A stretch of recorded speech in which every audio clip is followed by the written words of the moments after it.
Yang sama-sama kita hormati guru kita, Ketua Yayasan Stida Darul Muslimin Kendal, Al-Ustadz Dr. Ahmadi Usman, MA. Yang sama-sama kita hormati Al-Ustadz Dr. Muhammad Iqbal, SOSI, MSI, dan para peserta mahasiswa-mahasiswi yang sama-sama dirahmati Allah Subhanahu wa taala. Alhamdulillahi hamdan katsira thayyiban mubarakan fih kama yuhibbu rabbuna wa yarda. Ashhadu an la ilaha illallah wahdahu la syarikalah wa ashhadu anna Muhammadan abduhu wa rasuluh. Allahumma salli wa sallim ala habibina wa syafi'ina wa maulana Muhammad wa ala alihi wa sahbihi wa man sara ala nahjihi wa sanna bi sunnatihi ila yaumidin, amma ba'du. Pertama-tama marilah kita panjatkan rasa syukur kita kepada Allah Subhanahu wa taala dengan mengucapkan alhamdulillahirabbil alamin atas hidayah, rahmat dan kesehatan sehingga kita bisa berkumpul dan menuntut ilmu secara bersama-sama. Kedua kalinya, salawat serta salam semoga tercurah kepada suri tauladan kita Nabi Muhammad sallallahu alaihi wasallam, dan semoga juga tercurah kepada para sahabatnya, keluarganya, dan orang-orang yang setia mengikuti sunnah-sunnahnya. Dan semoga kelak kita yang hadir dalam majelis ilmu ini kelak mendapat syafaat dari Rasulullah sallallahu alaihi wasallam. Amin amin ya rabbal alamin.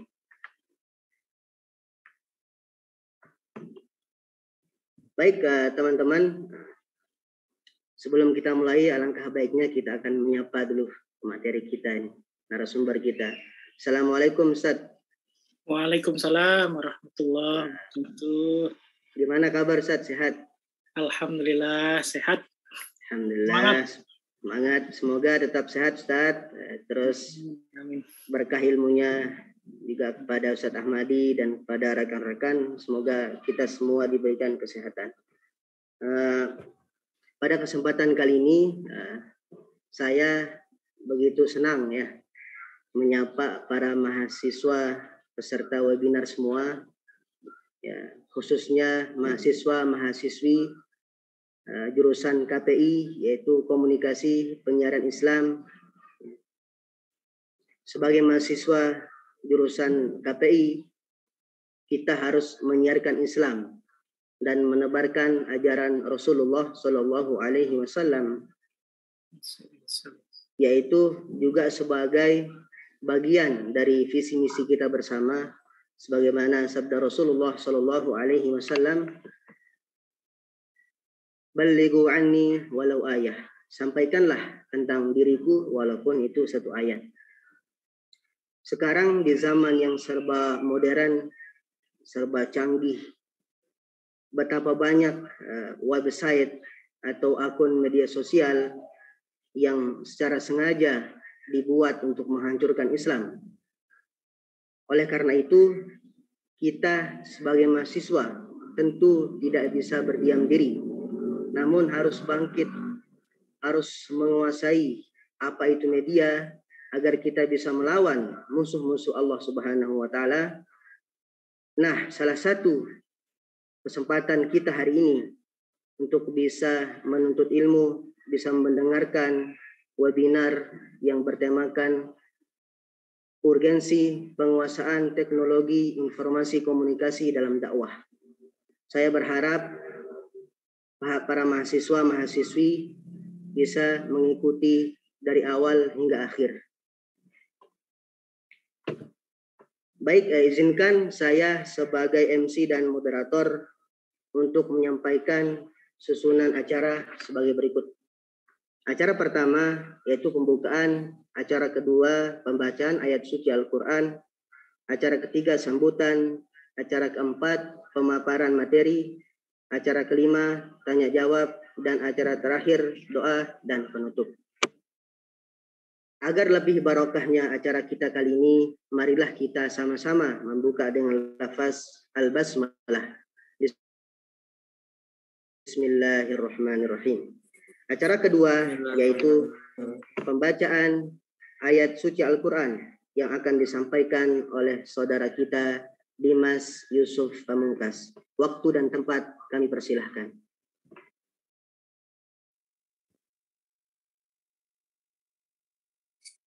Assalamualaikum warahmatullahi wabarakatuh. Waalaikumsalam warahmatullahi wabarakatuh. A'udzu billahi minasy syaithanir rajim. Bismillahirrahmanirrahim. Ya ayyuhalladzina amanu ittaqullaha wal tanzur nafsum ma qaddamat lighad wattaqullaha innallaha khabirum bima ta'malun wala takunu kalladzina nasullaha fa'ansahum anfusahum ulaika humul fasiqun la yastawi ashabun nari wa ashabul jannati humul faizun.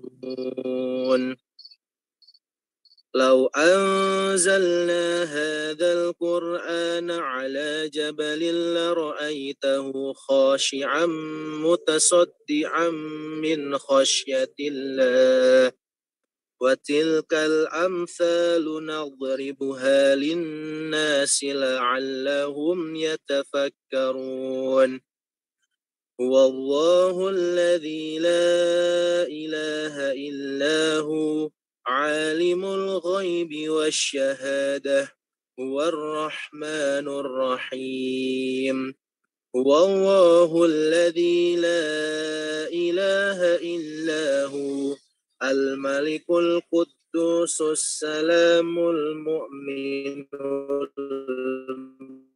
العزيز الجبار المتكبر سبحان الله عما يشركون والله الخالق البارئ المصور له الأسماء الحسنى يسبح له ما في السماوات والأرض وهو العزيز الحكيم صدق الله العظيم والسلام عليكم ورحمة الله وبركاته. Waalaikumsalam warahmatullahi wabarakatuh. Sadaqallahul azim wa sadaqa rasuluhul karim wa nahnu ala dzalika minasy syahidin wasyakirin walhamdulillahi rabbil alamin. Acara ketiga yaitu sambutan yang akan disampaikan oleh Ketua Yayasan Stida Darul Muslimin Kendal Al-Ustaz Dr. Ahmadi Usman MA. Waktu dan tempat kami persilahkan.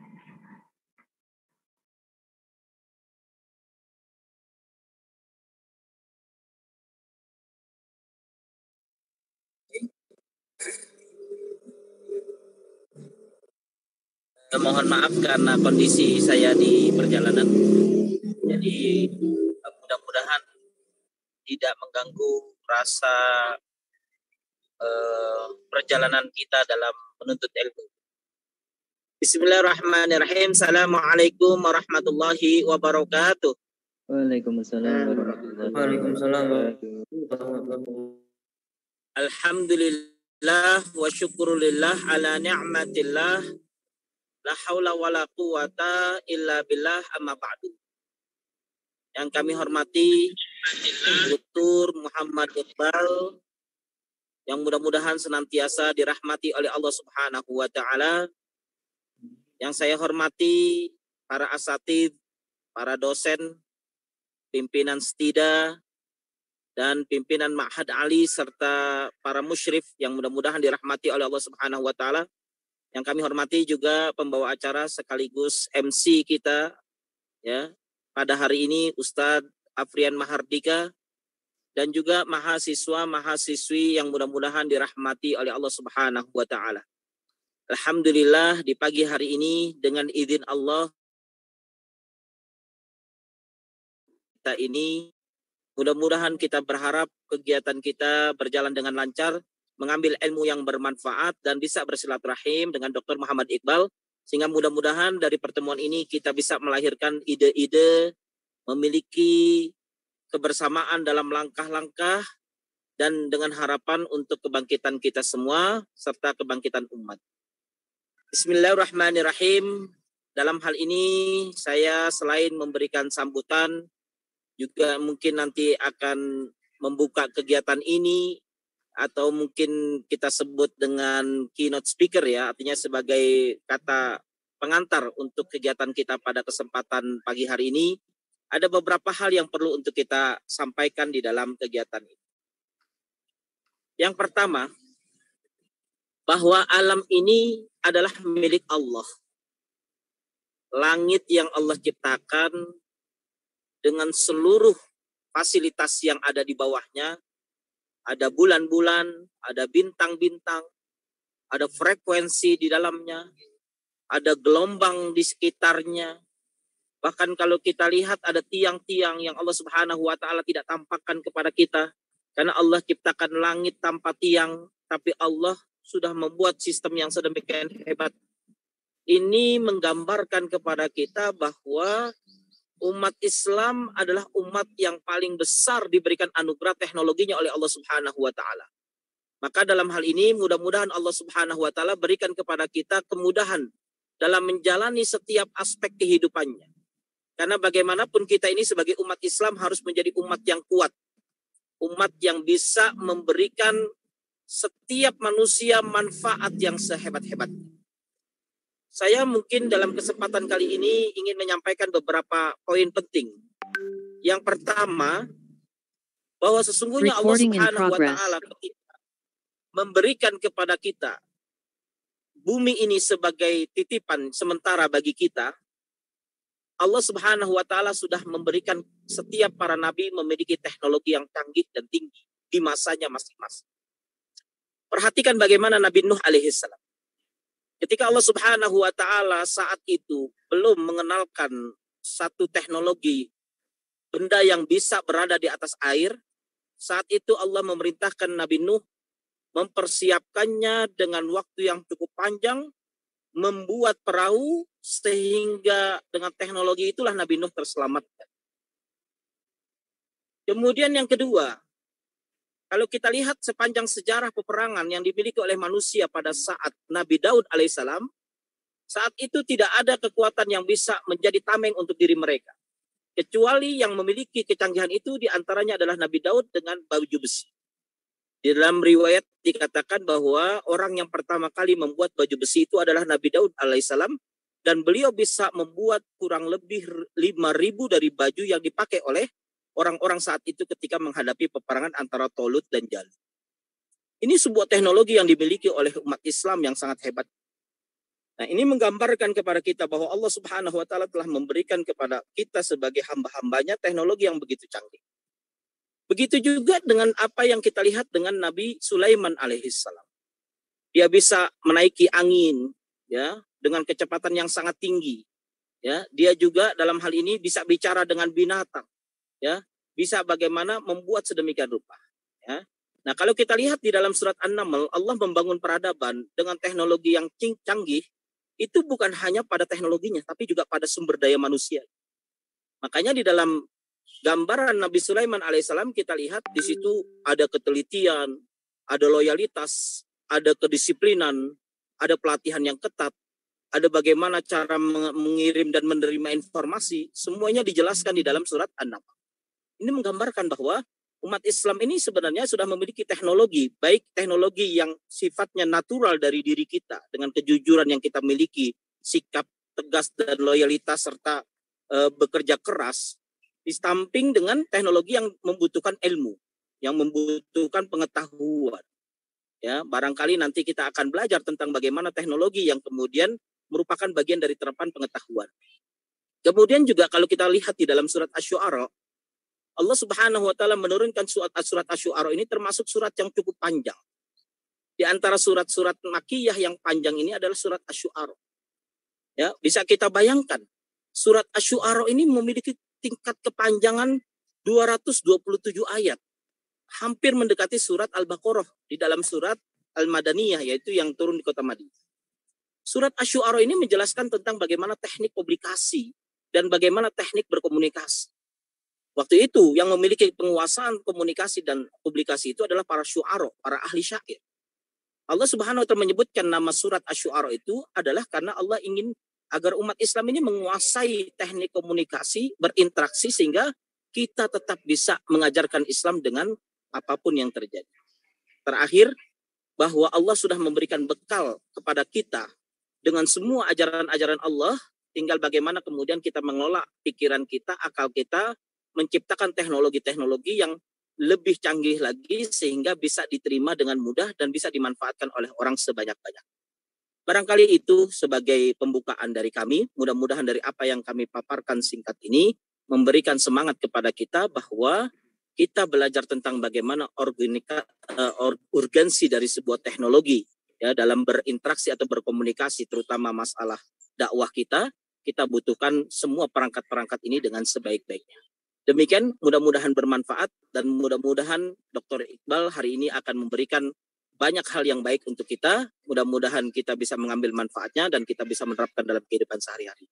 Jazakumullah kepada Dr. Iqbal, mudah-mudahan ilmu yang akan disampaikannya menambahkan dan memberikan motivasi kepada kita untuk terus bangkit dan bergerak. Assalamualaikum warahmatullahi wabarakatuh. Waalaikumsalam. Jazakumullahu khairul jaza kepada Ustadz Dr. Ahmadi atas sambutannya. Semoga setiap kata dan kalimat menjadikan ilmu yang berkah dan bermanfaat bagi kita. Pesan yang saya catat dari beliau adalah umat ini sebenarnya sudah punya teknologi, namun terkadang kita tidak mau menggali dalam Al-Quran sendiri. Baik, acara keempat yaitu acara inti ya. Mungkin teman-teman sudah nggak sabar mendengar guru kita Ustaz Dr. Iqbal. Nah, tapi alangkah baiknya sebelum kita mendengarkan narasumber kita kali ini, saya sebagai MC dan moderator ingin membacakan sekilas dari profil Dr. Iqbal.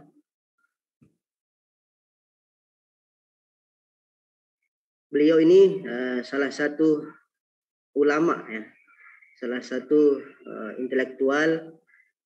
Beliau lahir di Bogor tanggal 31 Desember 1975. Yang pertama itu beliau dosen dan peneliti di Universitas Gunadarma. Yang kedua, Dewan Kota Cerdas Depok, bidang Smart Government. Yang ketiga, beliau adalah asesor kompetensi BNSP, Jaringan Komputer, Data, dan Embedded System. Yang keempat, beliau adalah fasilitator bela negara BMBKM LLDI KTI Wilayah 3. Pendidikan beliau tahun 2011, beliau itu S3 di Universitas de Dijon di Perancis. Luar biasa ya. Jadi semoga kelak kita bisa mengikuti jejak beliau ini. Sekolahnya di Perancis, kita masih di Jawa. Semoga nanti S2, S3 bisa di luar negeri. Tahun 2001, beliau S2 di Universitas Gunadarma. Tahun 1998, beliau S1 di Universitas Gunadarma, jurusan Teknik Komputer. Artinya beliau dari sejak S1 itu sudah menguasai tentang jaringan teknologi. Baik, itu mungkin sekilas dari riwayat profil beliau. Nanti untuk lebih jelasnya beliau akan menjelaskan secara detail.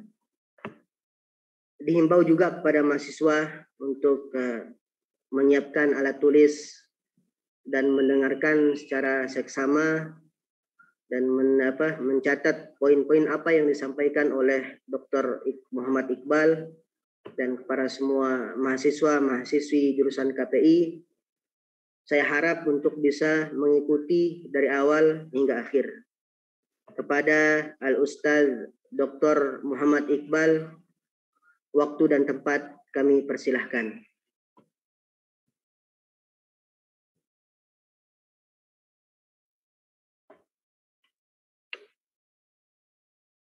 Suaranya Ustaz belum nih. Ya, jazakallah khair atas kesempatannya. Sebelum dimulai, Allah ini saya akan sharing dulu screen-nya ya. Baik. Sudah bisa kelihatan ya? Belum Ustaz, masih loading. Masih loading, oke. Yang proses. Oke, sudah Ustaz. Sudah ya? Sudah. Bismillahirrahmanirrahim. Assalamualaikum warahmatullahi wabarakatuh. Waalaikumsalam warahmatullahi wabarakatuh. Waalaikumsalam warahmatullahi wabarakatuh. Alhamdulillah, puji dan syukur kita panjatkan kehadirat Allah Subhanahu wa taala di pagi yang cerah ini, insya Allah ya, di Bogor cerah, mudah-mudahan di mana-mana juga cerah. Walaupun hujan, insya Allah cerah. Gitu. Ya. Rasa syukur kita itu harus yang pertama kali yang selalu kita sampaikan. Ya, mudah-mudahan dengan rasa syukur ini nikmatnya akan ditambah terus sama Allah Subhanahu wa taala. Kemudian yang kedua, perkenankan saya menyampaikan juga salawat dan salam kepada Nabi besar Muhammad sallallahu alaihi wasallam. Karena dengan beliau datang ke bumi ini telah membawa cahaya bagi kita, membawa semangat untuk menjadi sebaik-baik hamba dan juga sebaik-baik khalifah Allah. Nabi Muhammad telah menegaskan bahwa tugas utama kita ya dua itu. Sehingga kemudian dalam rangka melaksanakan tugas itu tentu saja kita perlu ilmu. Nah, dan saya sendiri di sini merasa sangat berbahagia berkumpul dengan para pencari ilmu, karena insya Allah di majelis pencari ilmu ini selalu ada malaikat yang menaungi dan mencatat setiap detailnya yang terjadi di sana, dan menjadi insya Allah menjadi hal-hal yang bermanfaat bagi kita dan bagi alam semesta di sekitar kita. Baik, kuliah umum kali ini terkait dengan materi temanya yang disampaikan oleh Ida, yaitu urgensi penguasaan teknologi informasi dalam dakwah. Nah, jadi saya ambil judulnya Dai-nya Berjaya.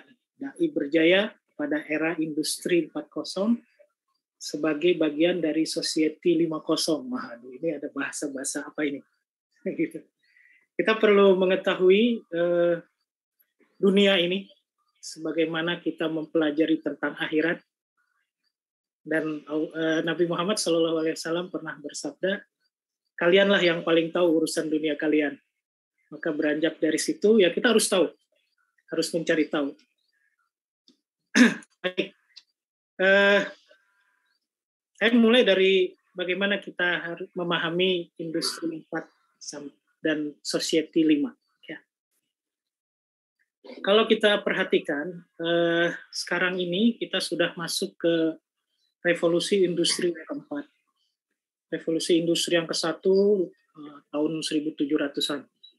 Nah, kita sudah di 4, di mana teknologi, ya, IT, salah satunya, otomatisasi itu sudah menjadi penunjang ya, dari berbagai macam kesibukan keduniaan kita. Nah, di industri 4.0 ini, ya, ternyata ada 4 teknologi ya yang menunjangnya. Ya, ada 5 teknologi. Ya, ini ada beberapa buku berbeda-beda. Ya, tapi intinya Itu ada artificial intelligence yang pertama, ya. Terus ada Internet of Things, terus advanced robotic, ya. Kemudian ada augmented reality, virtual reality, dan ujung-ujungnya sekarang menuju ke dunia baru, ya, di luar dunia nyata, yaitu namanya metaverse. Nanti kita bahas nih, ya. Dan kemudian ada 3D printing, ya. Nah, selanjutnya bagi kita manusianya, teknologi ini sebetulnya hanya alat bantu. Jadi kita harus bisa menciptakan nilai-nilai, ya, dari penggabungan teknologi canggih ini, begitu.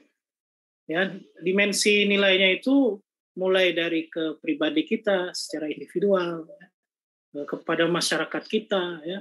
Terus ada masyarakat industrinya, ya, ada masyarakat ekonominya, ya, ada masyarakat engineer atau keteknikannya, gitu. Jadi apapun teknologi harus punya nilai. Cuma masalahnya kan nilai ini terlalu banyak, ya. Kalau kita diajarkan nilai Islam, nilai-nilai Islam, ya.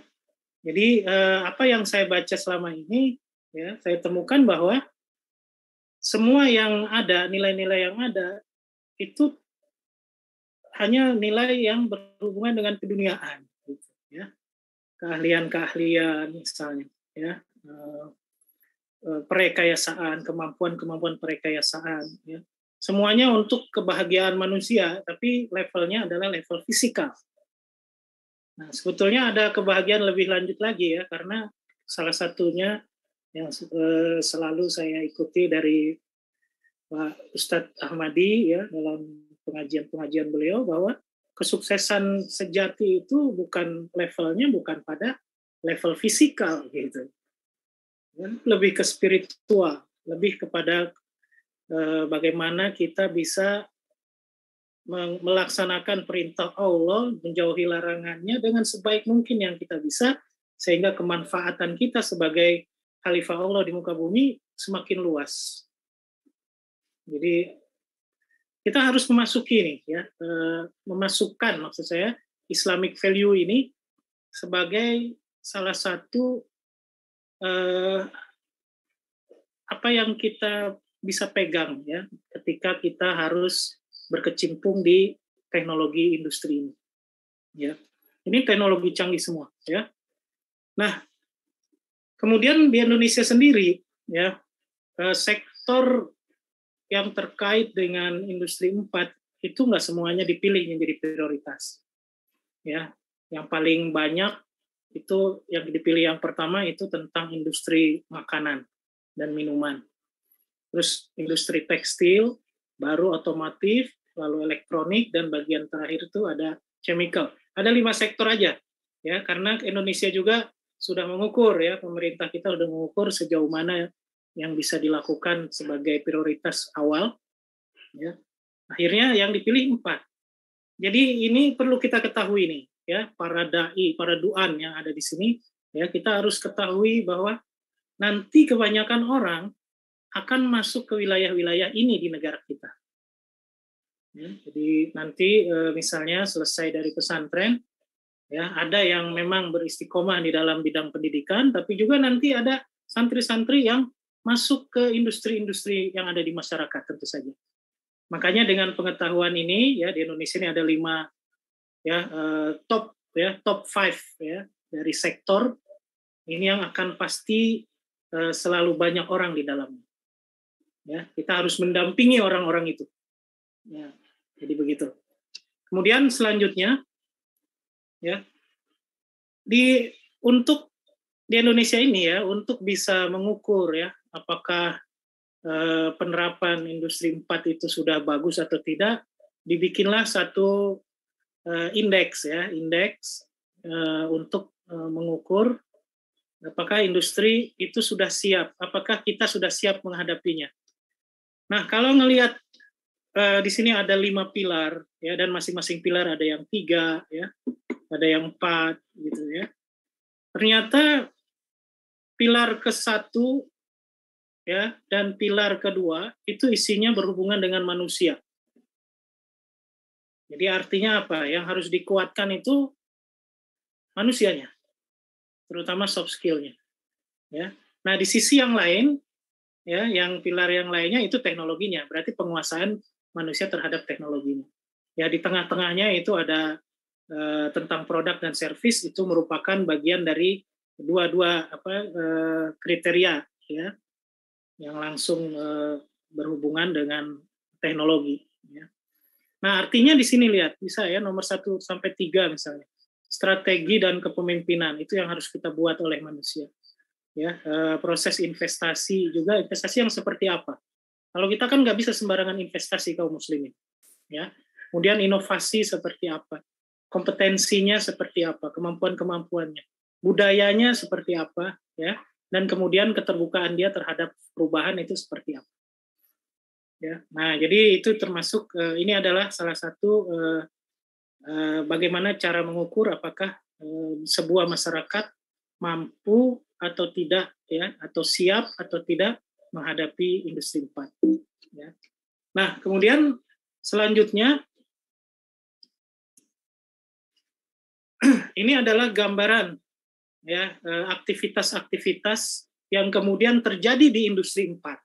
Nah, dengan basis teknologi tadi yang sudah saya jelaskan di depan, ya, bahwa ternyata ekonomi ada perubahan ekonomi. Tadinya ekonomi sendiri menjadi sharing ekonomi.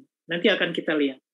Kemudian untuk pendidikan juga ada proses perubahan, ada satu pergeseran yang namanya e-education. Kemudian pemerintahan juga sekarang ada E-nya, electronic government. Terus sebagai dasar, ya, komunikasi antar semua aktivitas itu ada cloud kolaboratif. Jadi jaringan komputer yang satu dengan yang lain itu sudah berkolaborasi. Jadi ini membentuk jaringan yang sangat luas. Dan kemudian pasar juga berkembang. Bukan hanya pasar fisik, tapi sudah menjadi istilahnya di dalam dunia digital namanya marketplace. Kesehatan juga begitu, ya, pabrik-pabrik, ya, adalah smart manufacturing, kota menjadi smart, desa juga menjadi smart, ya, dan kemudian kita juga menggunakan perangkat-perangkat yang smart, HP, AC, kulkas, bahkan itu udah dikasih teknologi-teknologi yang cerdas sehingga membantu manusia untuk melayani kehidupannya dengan sangat baik. Nah itu, ya, jadi itu industri penunjangnya. Lalu kemudian ada teori, ya, ini orang Jepang duluan nih, ya. Pengennya sih sebenarnya harusnya kaum muslimin yang bikin ini, karena society ini sama dengan civil society masyarakat Madani yang ditawarkan oleh Nabi Muhammad di Madinah dulu. Ya, tapi memang dengan kedisiplinannya dari Jepang ini menginisiasi apa yang disebut dengan Society 5.0. Jadi masyarakat itu berkembang. Ya, pertama kali hunting society, masyarakat teknologinya ya untuk berburu begitu. Kemudian kepertanian itu society yang kedua. Lalu kemudian berubah menjadi industrial society. Lalu sekitar 2000 berapa? Akhir 900 sampai 2010 itu, ya, sampai sekarang masih berlangsung juga yang disebut dengan information society. Ini zaman kita nih masih berlaku. Dan society 5.0 adalah kelanjutannya, super smart society. Jadi apa yang tadi kita temukan, teknologi-teknologi yang sekarang berkembang di industri 4.0, itulah yang bisa menunjang society 5.0. Begitu, ya.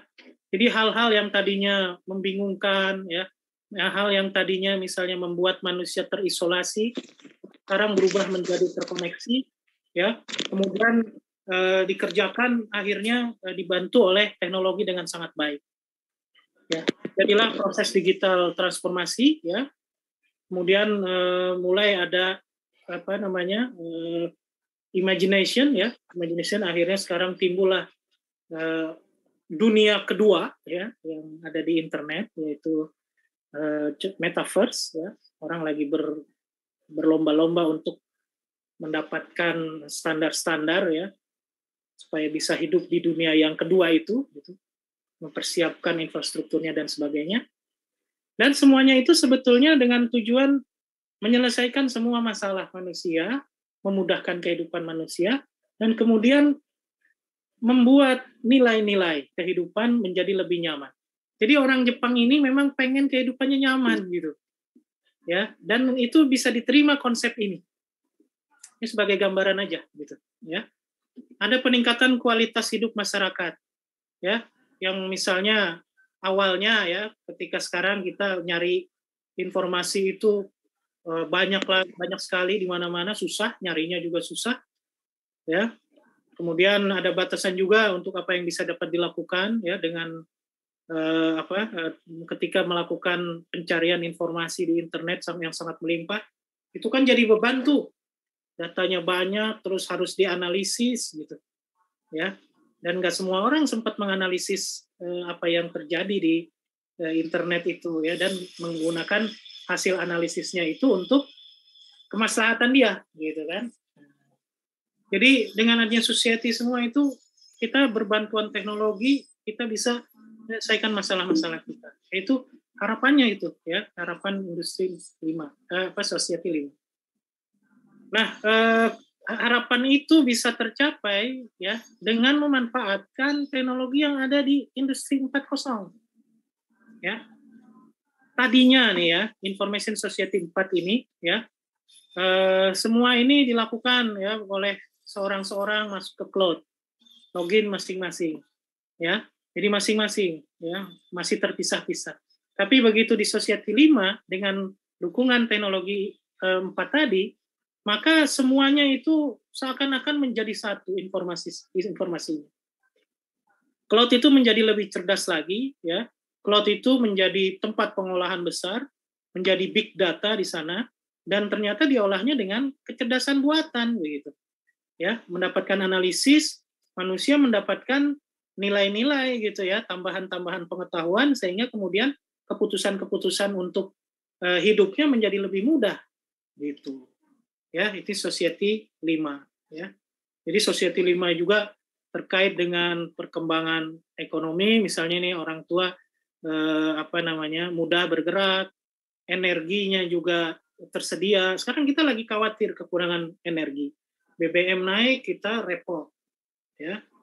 Padahal kita juga masih punya sumber-sumber energi yang lain yang belum termanfaatkan ya. Gas misalnya, matahari, angin dan seterusnya. Jadi itu menjadi penting di Society 5 ya. Kemudian terkait dengan industri pertanian ya. Nah, Jepang dalam teorinya menyampaikan bahwa untuk supaya manusia hidup nyaman, makanannya harus cukup. Maka pertanian harus benar-benar ya, dengan adanya campur tangan teknologi informasi di sana, maka pertanian ada yang sekarang disebut dengan pertanian presisi atau precision agriculture, precision farm, ya misalnya begitu. Sehingga apa yang terjadi sekarang ya bukannya nanam lalu pasrah gitu kepada Allah, tapi menanam kemudian dia siapkan secara otomatisasi ya, bagaimana penyiramannya, sumber airnya dikelola, pemupukannya dikelola secara otomatis, ya takaran pupuk, takaran air itu sangat tergantung dari keadaan tanahnya. Kok tahu tanahnya kayak gimana keadaannya? Karena ada teknologi sensor di sana untuk membaca keadaan. Nah, kemudian sisi lainnya di sisi industri, industrinya makin otomatis. Sehingga kemudian proses industri yang dilakukan cepat, akurat, produknya berkualitas. Ya, nah sampai nanti industri itu dikirimkan kembali ke masyarakat luas untuk menikmatinya ya dalam bentuk produk-produk ya. Nah, jadi Society 5 itu ya idenya adalah bagaimana manusia menjadi center, menjadi pusat dari pelayanan teknologi. Ya. Jadi untuk keluarga ya, masyarakat yang berbeda usia ya, itu bisa dilayani dengan baik. Ada kenyamanan di sana ya. Misalnya masak berbantuan robot misalnya ya. Jadi kita sekarang mudah sekali ya menggunakan data-data dari internet, ya. Kita buka handphone di samping penggorengan kita, ya. Gimana cara masak sayur misalnya, ya, dan seterusnya. Ya, di sisi lain misalnya juga orang-orang dapat bekerja dengan nyaman, ya, begitu. Ya, jadi inilah mungkin yang levelnya bukan kerja keras saja, tetapi sekarang mulai kerja cerdas, gitu. Nah, kitanya nih sebagai dai harus menambahkan ini karena belum ada yang membahas tentang kerja ikhlasnya, ya, kerja ikhlas sebagai hamba, kerja ikhlas sebagai khalifah Allah di muka bumi. Ya, orang Jepang belum kenal itu. Makanya kemudian tugas dai ini menambahkan sisi-sisi kosong yang belum terjangkau di dalam Society 5 tersebut. Ya, akhirnya kemudian harapannya adalah high quality lives, kehidupan yang berkualitas. Makanya dikenal smart city, ya, smart village gitu ya. Semuanya itu mudah ya, transportasi mudah ya, kemudian makanan mudah diakses, tidak mahal dan seterusnya. Nah, jadi itulah kira-kira ya. Kontekstualisasi dari Society 5 ini ya, ini bisa dilihat ada beberapa materialnya ya, teknologi dasarnya ya. Ini untuk pengetahuan aja ya. Jadi Society 5 itu sekarang akan lebih menyentuh kemanusiaannya manusia. Ya. Di Society Information Society mungkin mahasiswa-mahasiswa di Gunadarma atau di mana-mana ya akan mengalami ya universitas yang mungkin banyak sekali mahasiswanya akan mengalami bahwa mahasiswa itu hanyalah NPM ya, nomor-nomor yang nomor-nomor ini harus mengikuti aturan-aturan. Otomatisasinya cepat, ya, pengisian KRS-nya cepat, ya, proses apa segala macamnya cepat, tapi sentuhan kemanusiaannya masih kurang. Ya, biasanya dosen lah yang melakukan pendekatan itu. Sistemnya sendiri tidak. Nah, society itu diharapkan sistem dan teknologi pendukungnya itu adalah human centered, ya. Jadi humanity, kemanusiaannya menjadi titik harapannya ya. Karena teknologi itu kejam ya. Teknologi itu kalau kita bicara 1 dan 0 teknologi digital ya, kalau tidak iya ya tidak gitu. Ya, tidak ada pendekatan manusiawi di sana. Karena itu adalah pendekatan mesin biasanya ya. Nah, ini kemudian ternyata juga ada teori SDG ya. SDG itu Sustainable Development Goal, itu teori bagaimana kita merawat alam, memanfaatkan alam sampai tidak merusak alam ya. Ini salah satu teori lagi dari barat gitu. Ya, kemudian ternyata nyambung ini dengan teori Society 50 ini. Ya, bisa dilihat tuh yang biru-biru itu teknologi dasarnya. Nah, kemudian ada 17 item di SDG ini ya, Sustainable Development Goal ini ya, yang yang bisa didukung oleh kegiatan-kegiatan yang di Society 5. Ya. Nah, kemudian inilah gambaran nyambungnya antara industri 4 dengan Society 5 ya. Ini sekedar gambaran aja ya. Kemudian selanjutnya, nah ini yang penting ya. Ketika industri 4 ya gabung dengan Society 5 ya, di sini ada orang-orangnya nih ya. Teknokrat, pedagang, pemerintah, komunitas, keluarga, pribadi-pribadi gitu ya. Yang di sini jelas nih ya. Sangat kualitasnya sangat industri yang sangat tinggi ya. Teknologi canggih ya. Nah, kita ini Society 5 mesti membangun ya masyarakat madani ya, Islamic Value Civil Society ya. Ini semua ya, kalau kita cuma mengikuti teori Society 5, maka mereka ini akan haus, spiritualnya tidak terpenuhi. Tapi pemenuhan terhadap kebutuhan fisiknya terpenuhi sekali. Ya. Terpenuhi sekali ya. Jadi inilah yang kemudian menjadi penting ya. Ketika kita akan menghadapi manusia-manusia yang kehilangan ya makanan spiritualnya. Ya, ini cukup berbahaya juga. Makanya kemudian di Jepang juga banyak kita temui orang-orang yang kehidupan fisiknya bahagia, tapi secara spiritual dia tidak bahagia. Kemudian ngapain dia? Bunuh diri, gitu. Ya, jadi itu ya, mereka terhanyut dalam ini sosial yang kurang baik ya. Nah, jadi potensi Indonesia sendiri gimana? Ya, potensi Indonesia sendiri ya bisa kita lihat nih ya, kita punya keuntungan demografi ya, ada di checkpointnya di 2030 sama di 2045 ya. Nah, jadi pada saat bonus demografi ini adalah pada saat ketika ya ada 70% warga atau masyarakat yang ada di usia produktif. Pada saat kita ada di usia produktif itu, kita harus banyak menghasilkan sesuatu kan? Harus produktif gitu. Ya. Nah, jadi oleh karena itulah kita harus mempersiapkan diri gitu. Ya, nanti pada saatnya jangan sampai pada saat Indonesia lagi banyak-banyaknya orang yang produktif, ternyata keahliannya kurang. Sehingga kita nggak bisa apa-apa. Kalau kayak gitu nanti kita akan dimanfaatkan oleh orang lain sebagai konsumen saja yang akan membeli produk-produknya mereka. Nah, jadi begitu. Ya. Nah, memang akhirnya kebutuhannya itu adalah kita inginnya ya, gitu, menjadi generasi emas.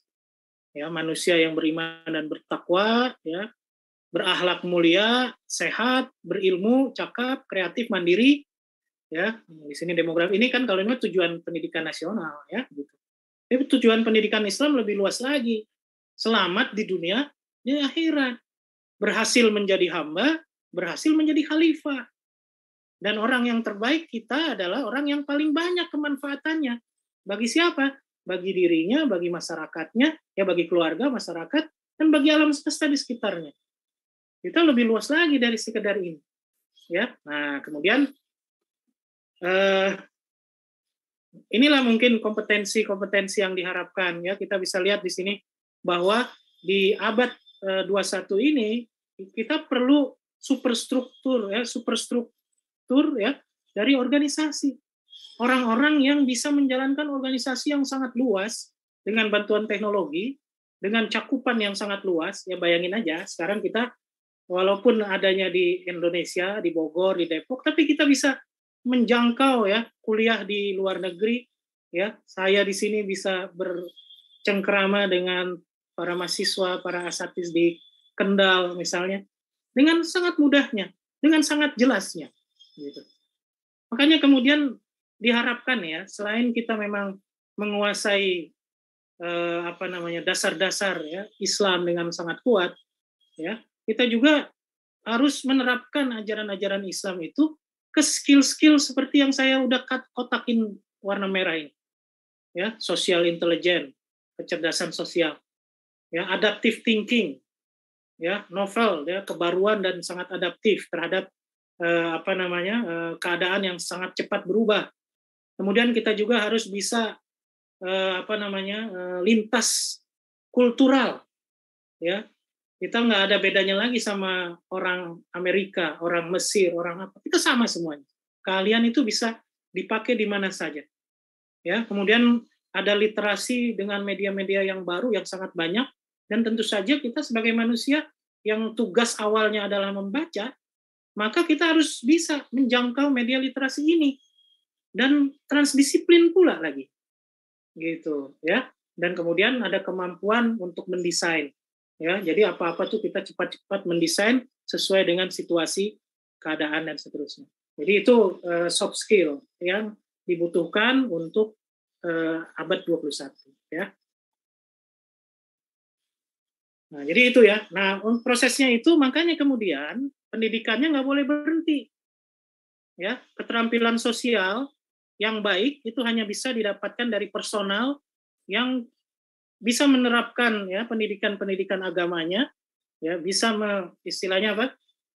Setelah kita melakukan pendidikan beramal, ya beramal solehnya, beramal jama'inya, ya, bukan hanya beramal personal tapi beramal jama'inya baik, sehingga keterampilan sosialnya baik.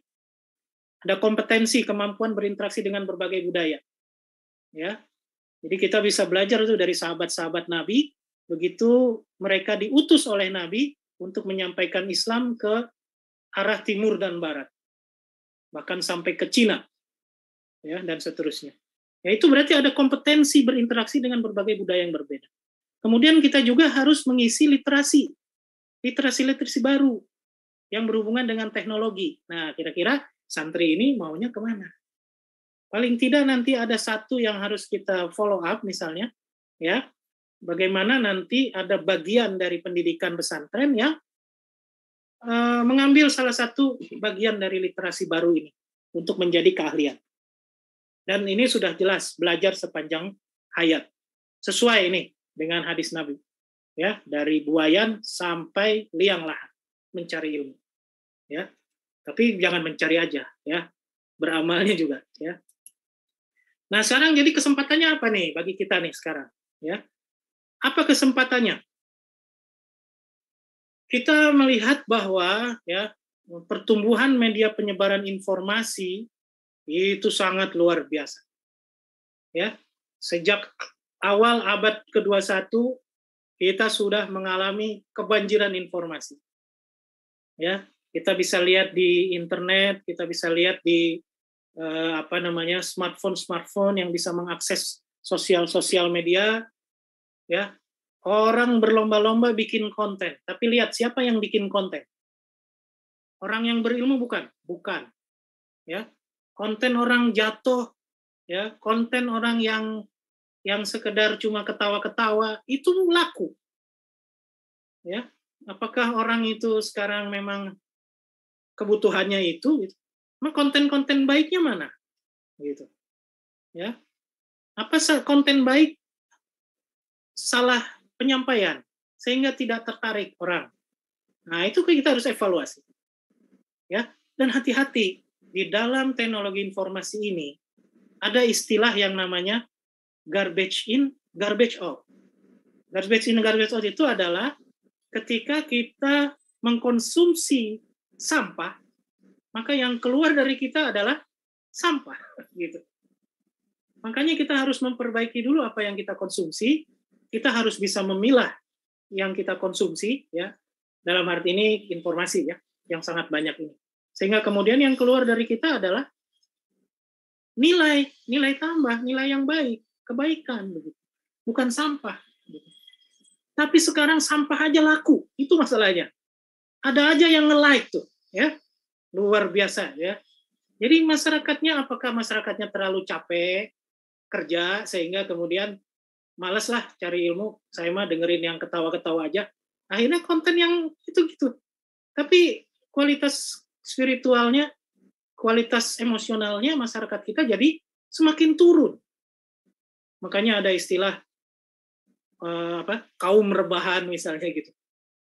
Begitu sudah rebah, megang HP berjam-jam, habis waktunya.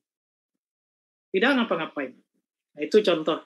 Bagaimana banjir informasi itu sangat-sangat mempengaruhi kehidupan manusia. Ya. Nah, jadi selanjutnya, ya, kita bisa lihat juga kalau mau lihat-lihat data bahwa dalam 1 menit aja di internet banyak hal yang terjadi. Zoom meeting. Ya, termasuk sosial media itu, ya, update-nya ya, luar biasa. Yang nonton banyak sekali. Ya, 500 hours of content, 500 jam konten dalam cuma 1 menit. Ya, ada. Ya, di sini ada 69 million, ya, sini pesan yang terkirim, ya, luar biasa. Itu apa sih sebenarnya? Ini adalah potensi bagi kita buat apa? Ya, buat memberi konten yang baik gitu. Di tempat-tempat ini. Ya, di tempat internet ini, ya. Nah, lebih jauh lagi, kita lihat apa sih konten favorit warga net Indonesia, ya. Kalau kita sasaran dakwahnya ada di Indonesia, ya. Jenis konten yang paling diakses, ya. Jadi udah diakses sampai 51% jumlah penduduk. Bayangkan 51%. Ya. Dan kemudian apa yang paling banyak? Sosial media. Ya. Dan yang kedua hiburan tuh, coba hiburan. Ya, berita, pendidikan, layanan publik, dan belanja online. Nah, lihat. Ini juga kesempatan nih sebenarnya, ya, buat kita supaya kita bisa memanfaatkan seluas mungkin, ya, konten-konten yang banyak diakses ini. Dan kemudian kalau mau lihat media sosial apa saja yang dikunjungi, ya, banyak nih, ya. YouTube, ya, 113 juta orang Indonesia. Ya, dari dunianya 1,5 miliar orang yang mengakses YouTube. 113 jutanya dari Indonesia. Gitu. Di Instagram juga 45 juta dari 700 juta orang di dunia, orang Indonesia. Gitu. Twitter 24 juta dari 300-an juta. Dan seterusnya, dan seterusnya. Nah, ini artinya kita bisa melihat orang-orang itu ada di mana berkumpulnya. Nah, ini kita bisa jadi starting point ini. Ya, kita memanfaatkan di wilayah yang mana nih sosial medianya. Gitu, ya. Dan yang paling menarik juga adalah data pengguna smartphone. Indonesia itu ketiga terbesar pengguna smartphone di Asia Pasifik, Asia dan Australia termasuk. Gitu. Jadi kontennya harus bisa dibaca, harus bisa dinikmati di smartphone, ya, supaya bisa mengakses orang-orang ini, gitu. Ya, dan luar biasa tuh, ya, artinya pengguna smartphone di Indonesia cukup aktif. Coba kita lihat di kiri atas itu bisa kelihatan berapa sehari itu, ya, penggunaan handphone. 5 jam 4 menit rata-rata umur 16 sampai 64 tahun menghabiskan waktunya di smartphone. 5 jam dia sehari. Ya. Cuma kalau kita kuliah 5 jam sehari, kita kuliah 5 jam, ngantuknya minta ampun. Tapi mengakses handphone, bisa. Ini udah, alhamdulillah udah turun ya. Sebelum pandemi, itu 8 jam. Gitu. Tapi setelah pandemi, saya nggak tahu ya, mungkin hasil surveinya ya sangat tergantung dengan banyak hal sih. Gitu. Tapi 5 jam itu cukup banyak. Ya. Sholat aja nggak ada yang sholat zuhur 5 jam. Nggak ada. Ya, sholat paling 5 menit. Gitu. Ya, nah itu coba. Tapi habis oleh HP itu sampai 5 jam. Luar biasa. Kira-kira 5 jam itu yang bermanfaatnya seberapa gitu aja kita coba. Gitu. Ya. Kemudian juga di internet ini juga, ya, ada tantangan terhadap hoax dan ujaran kebencian. Hoax itu memang berita-berita bohong. Kita harus hindari jelas. Tapi kita juga ada propaganda-propaganda yang dilakukan oleh bahkan pemerintah pun melakukannya, ya, propaganda sampai membuat pasukan cyber yang namanya buzzer dan seterusnya, ya. Dan ini bukan hanya pemerintah, ya, ini juga banyak dilakukan oleh para pegiat industri untuk membuat istilahnya, membuat tren, ya, trendsetter di dunia internet. Dan nggak semuanya baik, ya. Kita sebagai kaum muslimin mestinya, kalaupun kita melakukan propaganda kebaikan boleh. Tapi ini masalahnya, ya bahkan kalau Nabi aja pernah menyampaikan, kalaupun kita mau melucu, janganlah sampai berbohong, kan begitu. Gitu ya. Apalagi ini gitu ya, serius kita mau mengarahkan orang ke arah mana, tapi sambil caranya cara berbohong. Bikin prank, terakhir bikin prank KDRT itu siapa tuh? Gitu ya. Siapa tuh namanya? Selebgram. Ya, pura-pura lapor polisi, istrinya kena KDRT gitu ya. Padahal dia mau ngeprank polisi. Itu ngeprank itu bukan hal yang baik gitu. Ya, salah satunya penyalahgunaan hanya untuk supaya dapat like dan akhirnya sosial media dia laku gitu. Dan kita juga mengalami tantangan konten negatif, coba bayangkan, aduh. Ya, terutama anak-anak kita ya, itu yang berbahayanya. Pornografi, kekerasan, terorisme, sara, kebencian, ya, minuman keras, narkoba, ya, LGBT termasuk, aduh, semua, masya Allah, astagfirullah, ya. Jadi obat-obatan, makanan haram, ya, penipuan dan bahkan penjurian. Ya. Aduh, ini juga tantangan juga bagi dai, bagi para duan, ya. Dan sebenarnya pemerintah udah punya beberapa solusi, ya, bahwa memang kita perlu tetap melakukan literasi terus, ya, pembelajaran terus ke masyarakat kita, ke umat, gitu ya. Nah, ini kita bisa ambil nih, ya, sebagai dai, ya, mengambil literasi nih, ya. Kita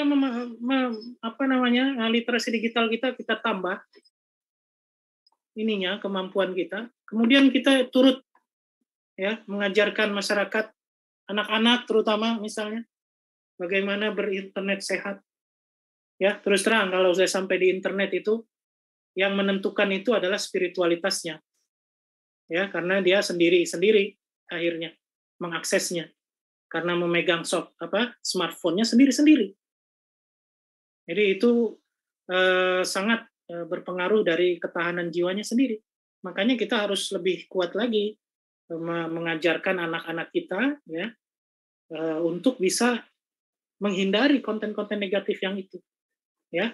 Dan kita juga bisa melakukan blokir secara terbatas, ya, dengan setting pada browser, setting pada handphone, ya. Kita aktifkan parenting lock-nya misalnya, supaya anak-anak tidak mengakses hal yang tidak di internet, apalagi konten negatif.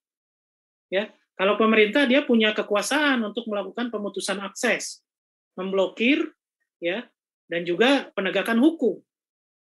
Nah, jadi itu juga tantangannya, ya, gitu. Kemudian selanjutnya lagi yang penting bahwa kita juga sudah punya undang-undang informasi dan transaksi elektronik. Ya. Hal-hal yang dilarang itu ada, dan terus terang pelanggaran yang dilakukan terkait dengan teknologi informasi itu paling kecil hukumannya 4 tahun 5 tahun, cukup panjang, ya. Jadi bukan termasuk tingkat pidana ringan, ya, gitu. Ya, jadi 5 tahun 6 tahun, maka kemudian banyak yang menyalahgunakan ini juga, ya. Nah, supaya saya dendam banget nih sama dia, ya. Kita jerat aja, jangan penganiayaan, kita pakai undang-undang ITE biar nanti dihukumnya bisa 5 tahun ke atas, gitu. Dan ternyata memang dalam proses pembentukannya ITE ini juga banyak hal-hal yang bisa disalahgunakan, gitu, ya. Masih banyak pasal-pasal karet. Ini beberapa contoh pasal karet nih yang di sebelah kiri ini, ya. Jadi yang namanya mengganggu tuh sejauh mana itu hukumannya bisa sama, gitu. Mau mengganggu kecil sama mengganggu besar, ya. Kemudian sekarang juga ada polisi yang namanya virtual office yang keliling, ya, mencari pelanggaran-pelanggaran yang ada di internet. Hati-hati juga kita sekarang membuat konten, ya, gitu. Makanya ini setiap konten ini saya ambil dari tempat orang-orang, ya. Makanya di bawahnya saya cantumkan, lihat setiap konten saya cantumkan dari mana saya mengambilnya. Itu untuk menghindari apa? Menghindari khawatir gambar ini ada hak cipta, gitu. Kita harus terima kasih sama orang yang bikin gambar ini dengan cara mencantumkan di mana saya mengambilnya. Jadi itu sebetulnya salah satu untuk mengurangi efek kalau tiba-tiba nanti ada yang datang ke saya, itu gambar saya dipakai di presentasi, bayar dong, gitu.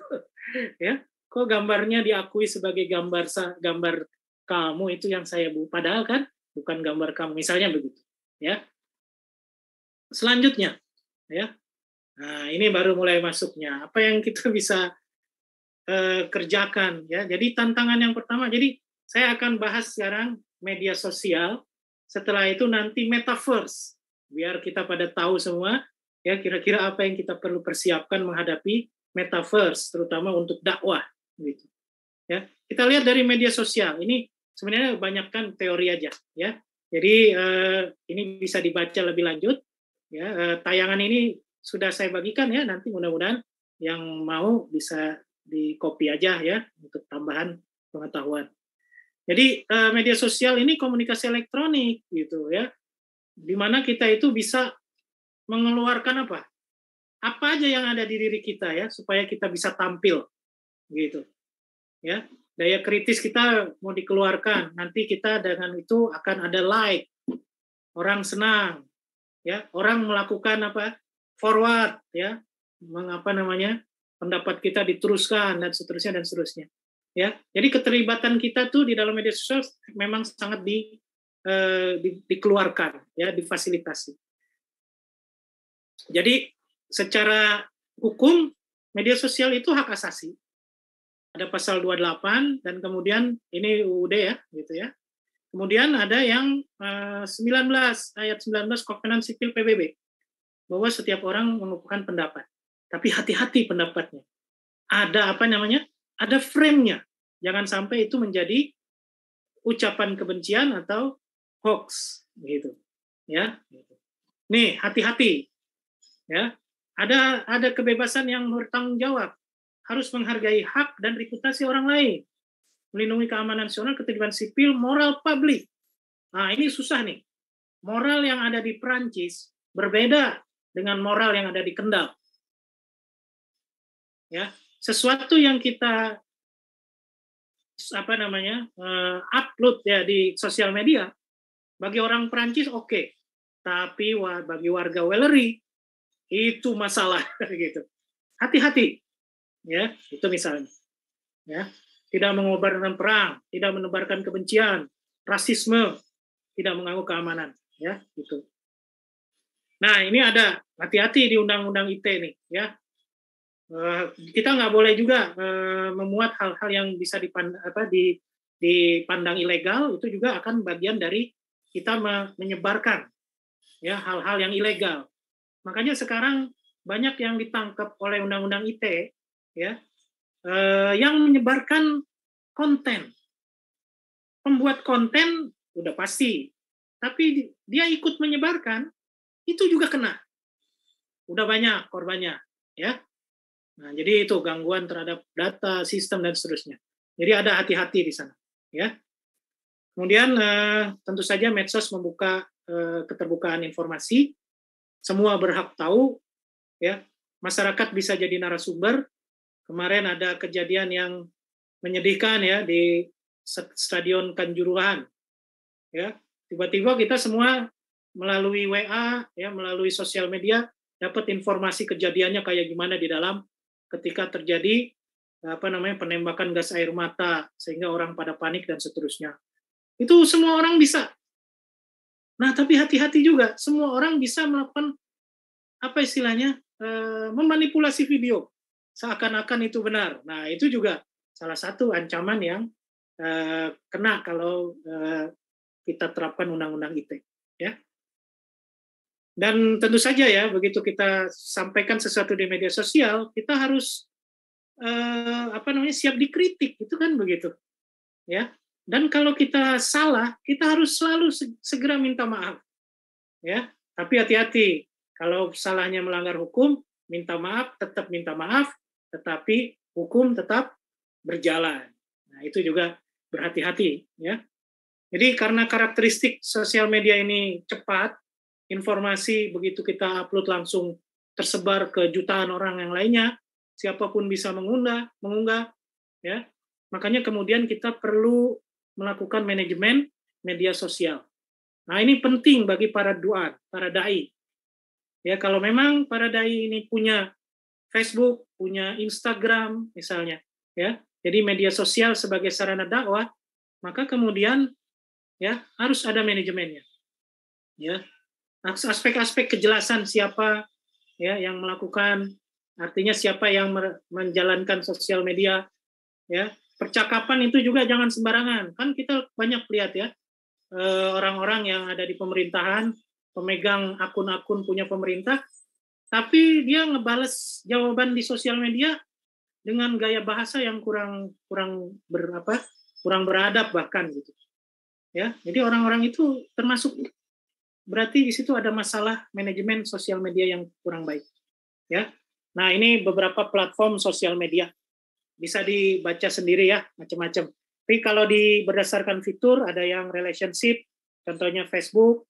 Kalau media sharing, contohnya YouTube, Instagram, foto, YouTube video misalnya. Ya, online review ada macam-macam, terus forum diskusi juga ada, ya. Terus bookmarking site, ya ini ada penjelasannya semua. Ya, ini tidak saya bahas satu-satu, tinggal ini menjadi pengetahuan tambahan, nanti tinggal dicoba aja, ada sosial medianya di sana, ya. Kemudian inilah keuntungannya dibandingkan media konvensional, ya, cepat, jangkauan luas, bisa kita kendalikan dan bisa terukur, gitu, ya. Nah, ini kita bisa gunakan buat apa aja, termasuk dakwah, ya, membina hubungan, ya, menghimpun data, menyebar informasi, memotivasi diskusi masyarakat, ya, dan memberikan propaganda atau opini publik, mengarahkan opini publik. Menurut saya ini ya, para dai ini juga harus terlibat mengarahkan opini publik. Karena masalahnya orang-orang di sisi lain juga melakukan itu. Ya, para pendukung yang buruk-buruk misalnya, dia akan mengarahkan kita supaya melakukan hal yang buruk dan menganggap yang buruk itu baik. Maka mungkin ya, jadi di sisi yang lain ya, ini menjadi sangat penting bahwa dai pun harus menggiring orang ke hal-hal yang sesuai dengan syariat, sesuai dengan ajaran Allah dan Rasul. Ya, jadi begitu. Ya. Nah, jelas medsos untuk kegiatan humas. Ya, sarana klarifikasi juga kalau ada apa-apa. Ya. Jadi kita harus cepat nih ya. Artinya apa? Kita mungkin harus punya tim untuk ya, para dai ini harus punya tim secara nasional ya, atau secara regional aja dulu untuk apa istilahnya, menanggapi isu-isu yang dikeluarkan oleh sisi-sisi lain masyarakat yang mungkin bertentangan dengan ajaran Islam. Ya. Jadi itu kadang-kadang kan ya, bahkan sekarang klinik perdukunan aja sudah dilapisi dengan ajaran agama sebagai alasan aja supaya laku kontennya gitu. Nah, sekarang kita harus juga di sisi yang lain kita harus mendidik masyarakat. Yang benar tuh yang ini. Ya, nggak usahlah kita hina-hina orang, yang nggak usah. Kontennya cukup kita keluarkan. Yang benar tuh yang ini gitu loh. Ya. Jadi nggak perlulah kita menanggapi ya itu dia salah dan apa namanya? Kita hina-hina dan seterusnya. Ya. Bukan itunya, tapi kita lebih baik langsung keluarkan konten yang baiknya itu seperti apa. Nah, jadi begitu kira-kira. Dan hati-hati, sosial media ini juga punya dampak negatif, ya. Udah banyak juga korbannya, ya. Gangguan psikologis rata-rata, ya. Makanya setiap 2 menit dia cek handphonenya, ya. Jadi nunduk lagi, gitu, nggak pernah tegak, ya, wajahnya, gara-gara pengen tahu informasi terkini. Itu juga udah penyakit, ya. Dan ada orang-orang yang di sosial media curhatnya kelewatan. Itu juga yang disebut dengan too much information. Itu juga salah satu penyakit. Bisa jadi salah satu penyakit. Ya. Nah, tentu saja kemudian untuk sosial media ini harus ada manajemennya, ya. Mungkin ini materi tersendiri ini, ya. Jadi mulai dari bagaimana menulis yang baik, ya. Meriset dulu kan ilmunya seperti apa. Ya, kemudian bagaimana keterampilan mempublish konten, ya. Dan kemudian social broadcast itu artinya nanti kan ada perbincangan di sana, ya, supaya orang-orang terkenal, maksudnya orang bisa membaca lebih luas, ya. Biasanya kalau di Twitter kan biasanya kita istilahnya retweet, ya. Jadi orang meretweet itu juga akhirnya menjadi broadcast yang sangat luas, ya. Kemudian ada engage dan refer, itu kita menanggapi, ya, berdiskusi di sana. Kemudian bagian akhirnya mereport dan refine.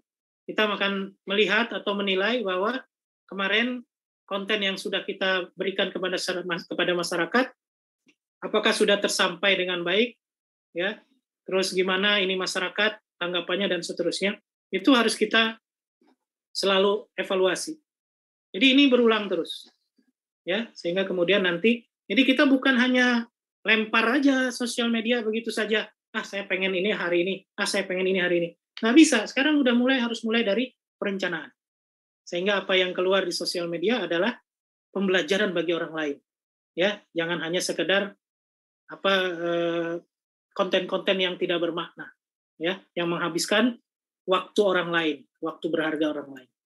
Ya. Dan ada juga nih ya pedoman Majelis Ulama tentang medsos, ya, udah ada fatwanya, ya, nomor 24 tahun 2017 juga menerbitkan fatwa tentang buzzer. Tidak boleh kita membroadcast informasi bohong, tujuannya propaganda, ya, dan seterusnya, ya. Nah, itu tentang sosial media. Nah, sekarang yang bagian serunya, ya. Bagaimana sekarang multiple reality atau metaverse, ya. Saya akan cepat aja ya, gitu ya. Sampai jam berapa ini, Mas Sobri? Jam 10, 10:30. 10:30 ya. Adik. 1 menit lagi nih. Ya. Baik, saya akan cepat. Tambah Ustaz, habisin juga Ustaz. Tambah 19 menit aja Ustaz. Ya, boleh. Jadi salah satu teknologi canggih pada saat ini yang ingin diterapkan oleh orang-orang IT seluruh dunia adalah membuat metaverse. Jadi ini adalah ruang bersama digital, ya, sehingga kita seakan punya dua dunia, ya. Nah, jadi dua dunia ini ada dunia nyata, makanya disebut dengan digital twin, ya. Jadi ada dunia nyata, ya. Kita bikin ini dunia nyatanya, physical world. Kita bikin dunia miripnya dengan dia. Lalu kemudian kita isi dunianya dengan metaverse. Jadi orang bisa berinteraksi seperti di dunia nyata, apapun. Ini teknologinya, ya. Teknologi dasarnya tadi teknologi yang ada di industri 4. Semuanya ada, ya, bahkan ada tambahan-tambahan teknologi lainnya. Kemudian apa yang harus ada supaya orang ada di metaverse? Ini ada 6 pilar. Salah satunya avatar. Jadi kita nanti ustadz perlu punya avatar di sana gitu, kalau dibutuhkan, supaya nanti bisa berinteraksi dengan ada yang ada di sana, membuat konten, ya, beraktivitas ekonomi dan seterusnya, ya. Nah, kemudian pintu masuknya menggunakan virtual reality, ya, augmented reality atau extended reality. Ya, ini kita tinggal menggunakan aja. Ya, biasanya kita pakai head mounted display, sesuatu yang kita pakai di mata kita, ya. Nanti dari situlah kita bisa akses ke dunia tersebut. Kemudian teknologi dasarnya adalah Web 3, ya, nggak usah dibahas lebih lanjut. Tapi Web 3 itu berangkat dari adanya kegiatan ekonomi yang kita bisa lakukan di dalamnya. Ya, makanya kemudian kegiatan ekonomi itu diambil dari aset-aset yang bisa kita miliki, yang kita bisa buat, ya, lalu kita jual, ada yang memiliki, ada nilai tertentu, gitu. Ya, kita bisa jualan aset di sana. Nah, jadi mungkin ini salah satu jalan masuk buat kita, ya, para dai yang ada, ya, para calon dai, ya, bahwa nanti untuk mengisi metaverse kita bisa membuat aset-aset atau konten-konten yang bermanfaat bagi masyarakat di sana. Ya, mereka bikin tempat judi, ya, di sana. Nah, sekarang kita bikin perpustakaan digital yang Islami di sana, ya, membuat masjid, walaupun tentu saja sholat tidak boleh di metaverse, naik haji tidak boleh di metaverse, ya. Tapi kalau konten nggak apa-apa, ya, melihat misalnya Ka'bah bagaimana, ya, secara ini. Jadi orang yang mau naik haji sudah belajar duluan dari pengalaman di metaverse, ya. Tapi berjalan di metaverse untuk naik haji nggak ada aturannya, begitu aja, ya. Apalagi saya udah sholat kok di metaverse, mana ada itu, ya, nggak ada, ya, itu di dunia digital. Jadi artinya apa? Aset-aset ini sering disebut dengan NFT, ya, non fungible. Ini adalah hal-hal yang tidak terlihat tetapi bisa dijual beli, ada nilainya, ya, gambar, dokumen, video, musik misalnya. Terus digital, ya, kawasan-kawasan, ya, 3 dimensi ini dibuat, ini bisa jadi produk-produk yang bisa dijual, ya. Itu cara menjualnya ada di situ, ya. Terus bagaimana kemudian kita bisa membuat aset-aset? Maka kita harus punya alat bantu untuk membuat itu, ya. Bisa multimedia software, 3D modeling software, ya, ataupun game engine. Nah, ini semuanya orang-orang IT, tapi bisa dipelajari ya.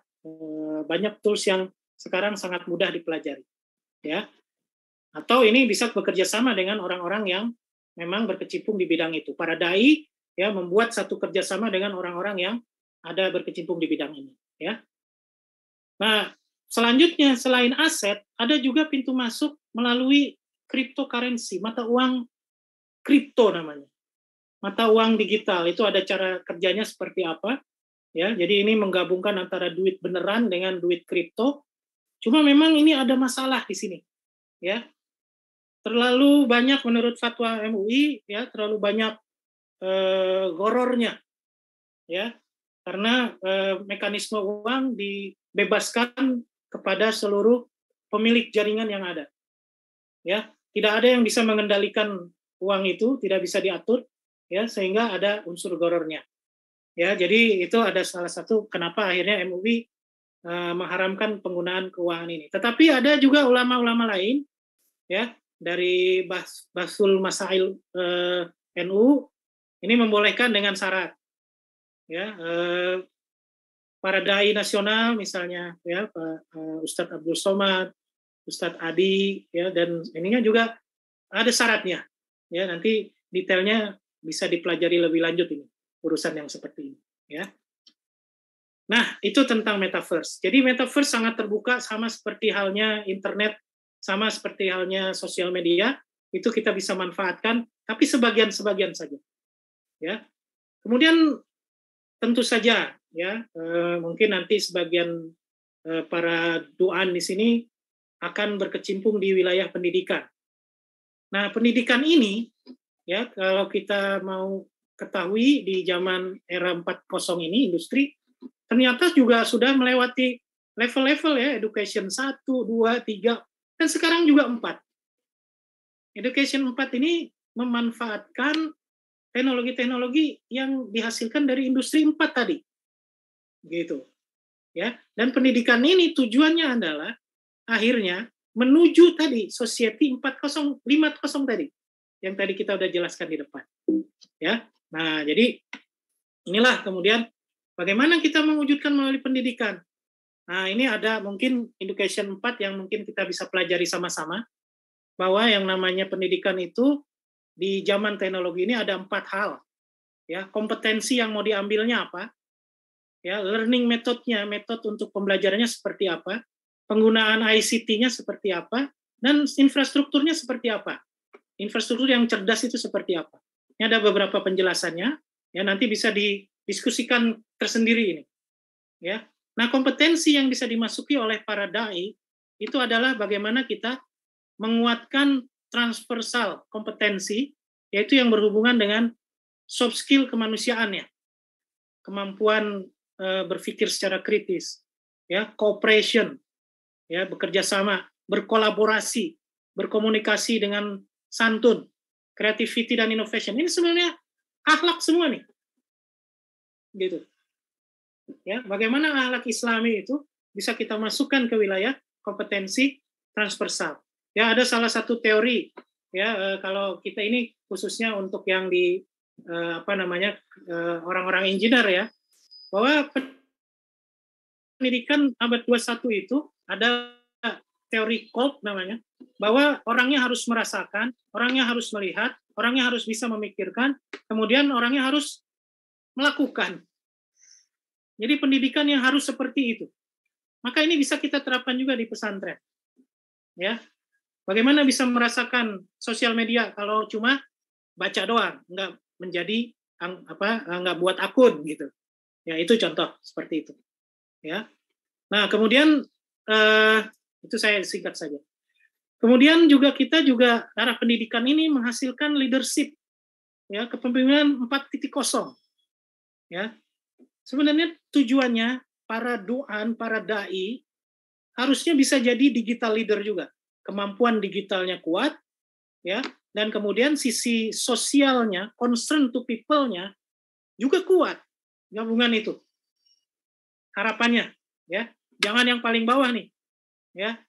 Teknologi kita nggak menguasai dan kita juga tidak peduli sama manusia di sekitar kita, ya, gitu, ya.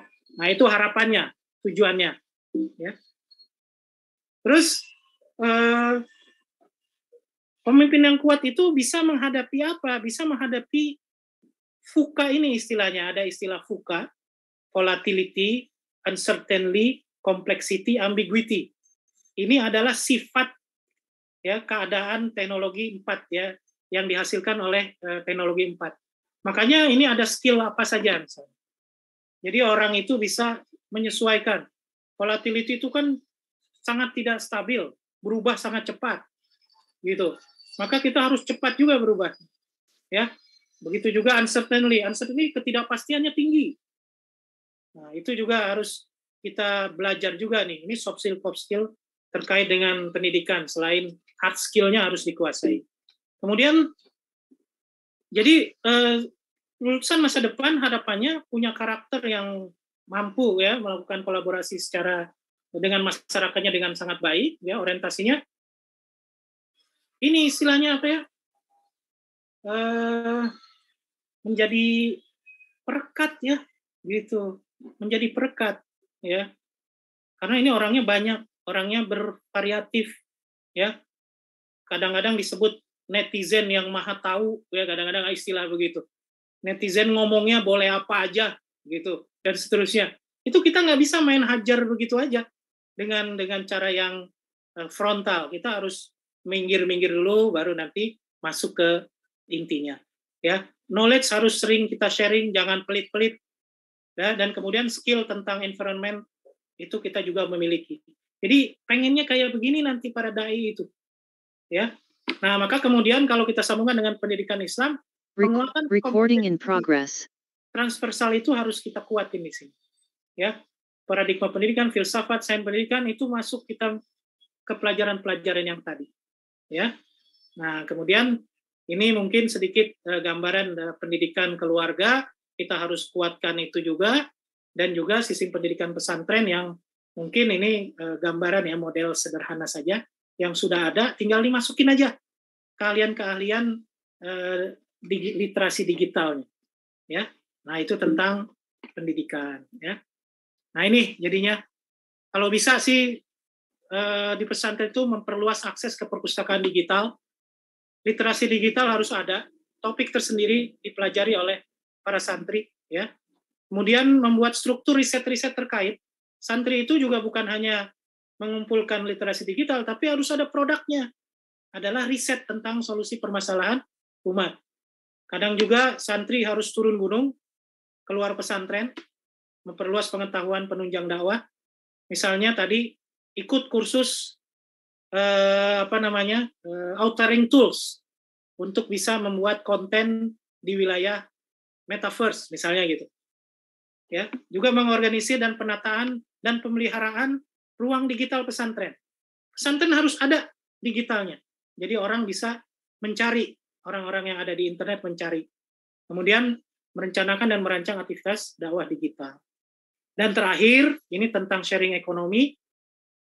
Ini ada satu hal yang menarik di dunia 4.0 bahwa ternyata kita itu bisa melakukan sharing ekonomi. Jadi apa sih maksudnya sharing ekonomi? Ya. Jadi bahkan on demand ekonomi. Jadi kita bisa sangat efektif melakukan kegiatan ekonomi. Ya.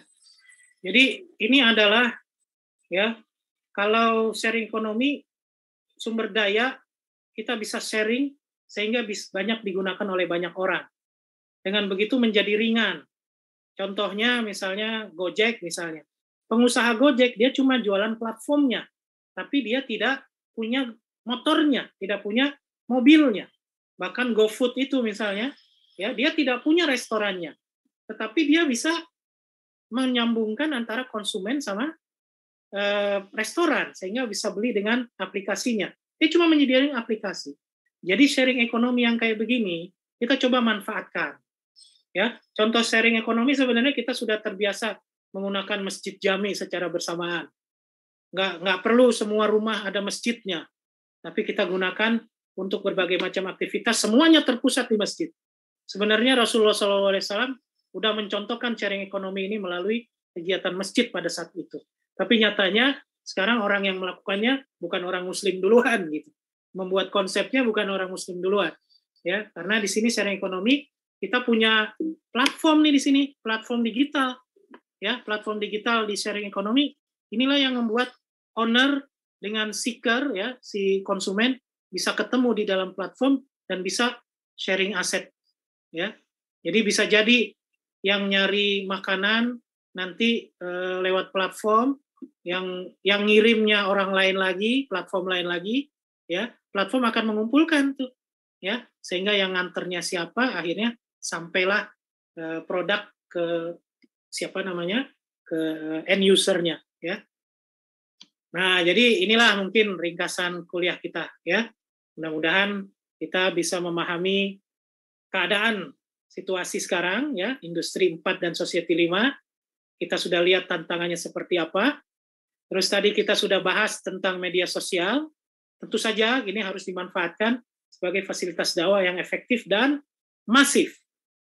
Makanya harus ada pengaturannya dengan sangat baik.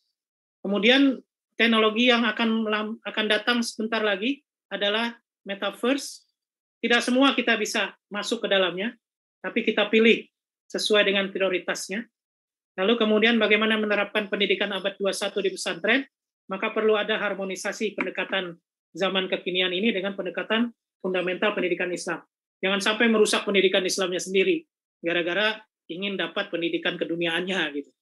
Dan kemudian kita bisa memanfaatkan sharing ekonomi supaya kita bisa sebagai sarana penunjang dari kegiatan-kegiatan dakwah kita juga. Jadi itulah mungkin yang ingin saya sampaikan, ya. Saya kembalikan lagi ke Mas Sobri, ya. Assalamualaikum warahmatullahi wabarakatuh. Waalaikumsalam warahmatullahi wabarakatuh. Pas 15 menit ya.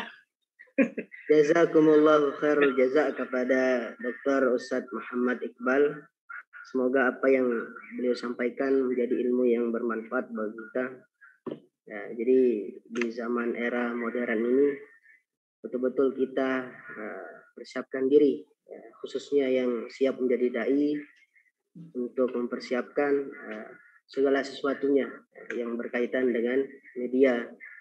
Kalau kita tidak bisa berceramah di mimbar, ya minimal keahlian kita dalam media kita gunakan dengan sebaik-baiknya untuk membuat konten, menulis artikel dan lain sebagainya.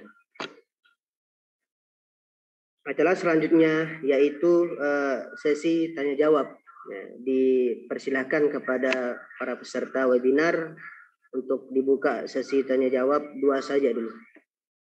Silakan yang ingin bertanya angkat tangan, nyalakan speakernya.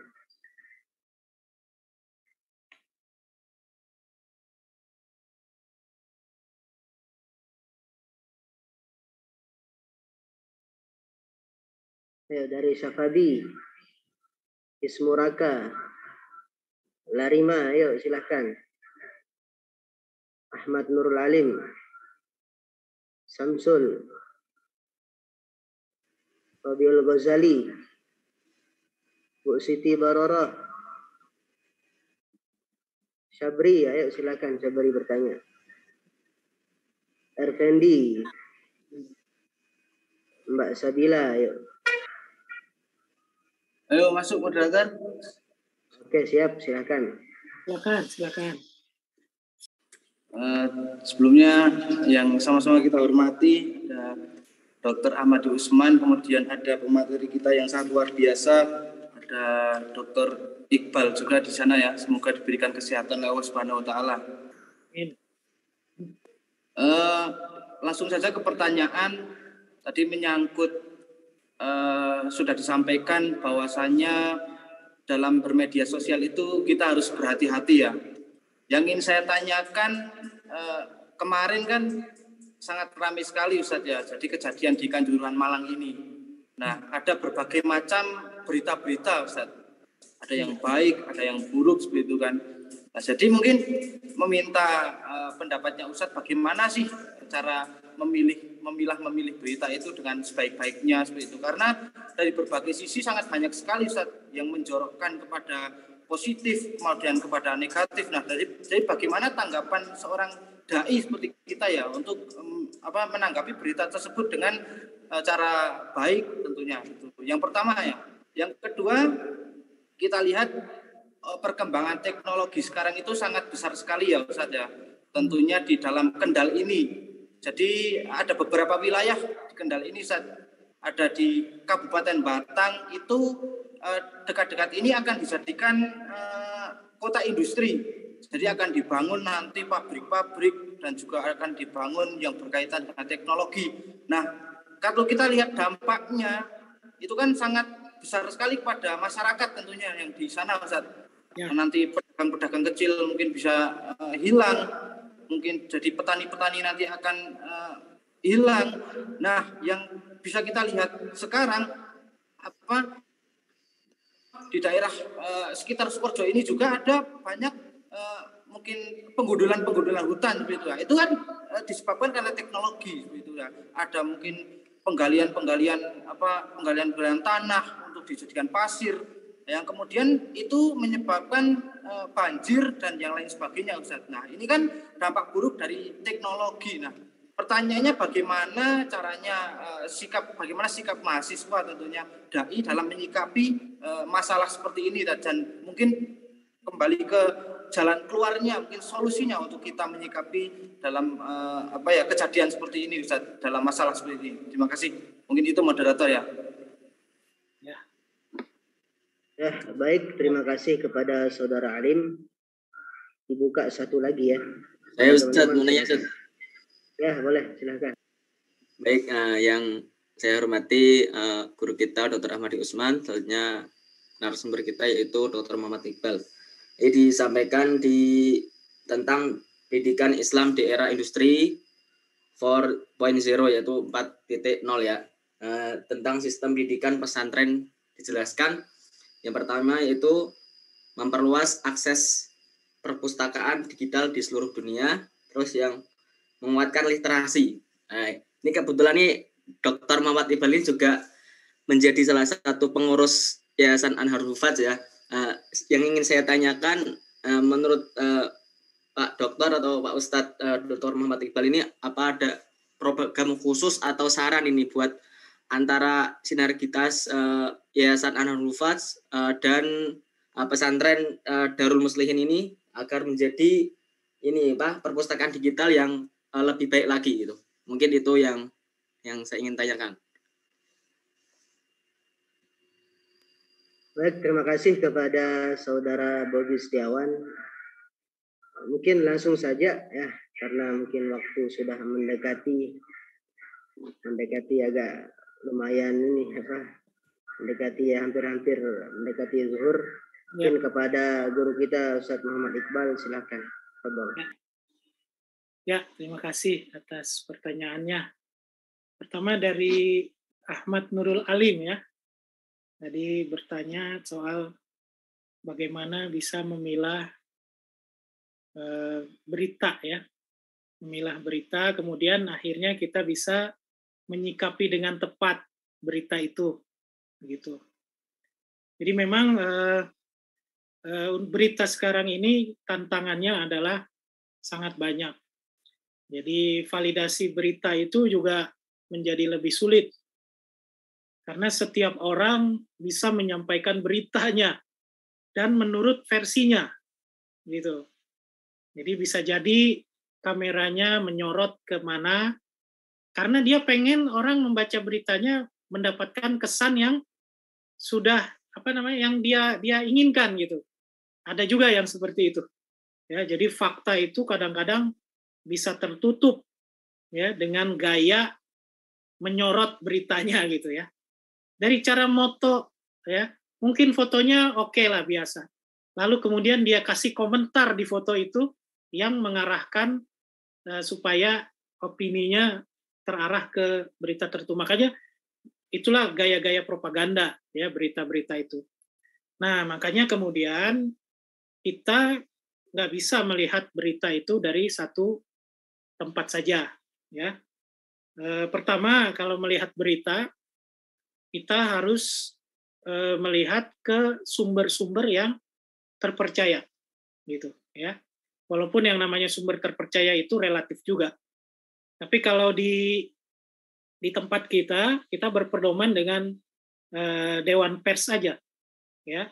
Jadi kalau berita itu dikeluarkan oleh situs-situs, ya, yang dia terdaftar dengan jelas, ya, sebagai salah satu media yang diakui, ya, oleh regulator media yang ada di Indonesia. Recording stopped. Itu boleh kita menjadi kita anggap sebagai salah satu sumber yang bisa valid, karena mereka punya tanggung jawab, ya, untuk menyampaikan fakta seluas-luasnya, ya, atau sesuai dengan situasinya, ya. Walaupun mereka juga tidak bebas nilai, kadang-kadang mereka juga menyampaikan berita sesuai dengan opini yang pengen dikeluarkan, ya, gitu. Nah, oleh sebab itulah kemudian kalau saya, ya, saya akan melihat, saya mengkoleksi media-media, ya. Pertama, media yang memang mendukung perjuangan dakwah kaum muslimin.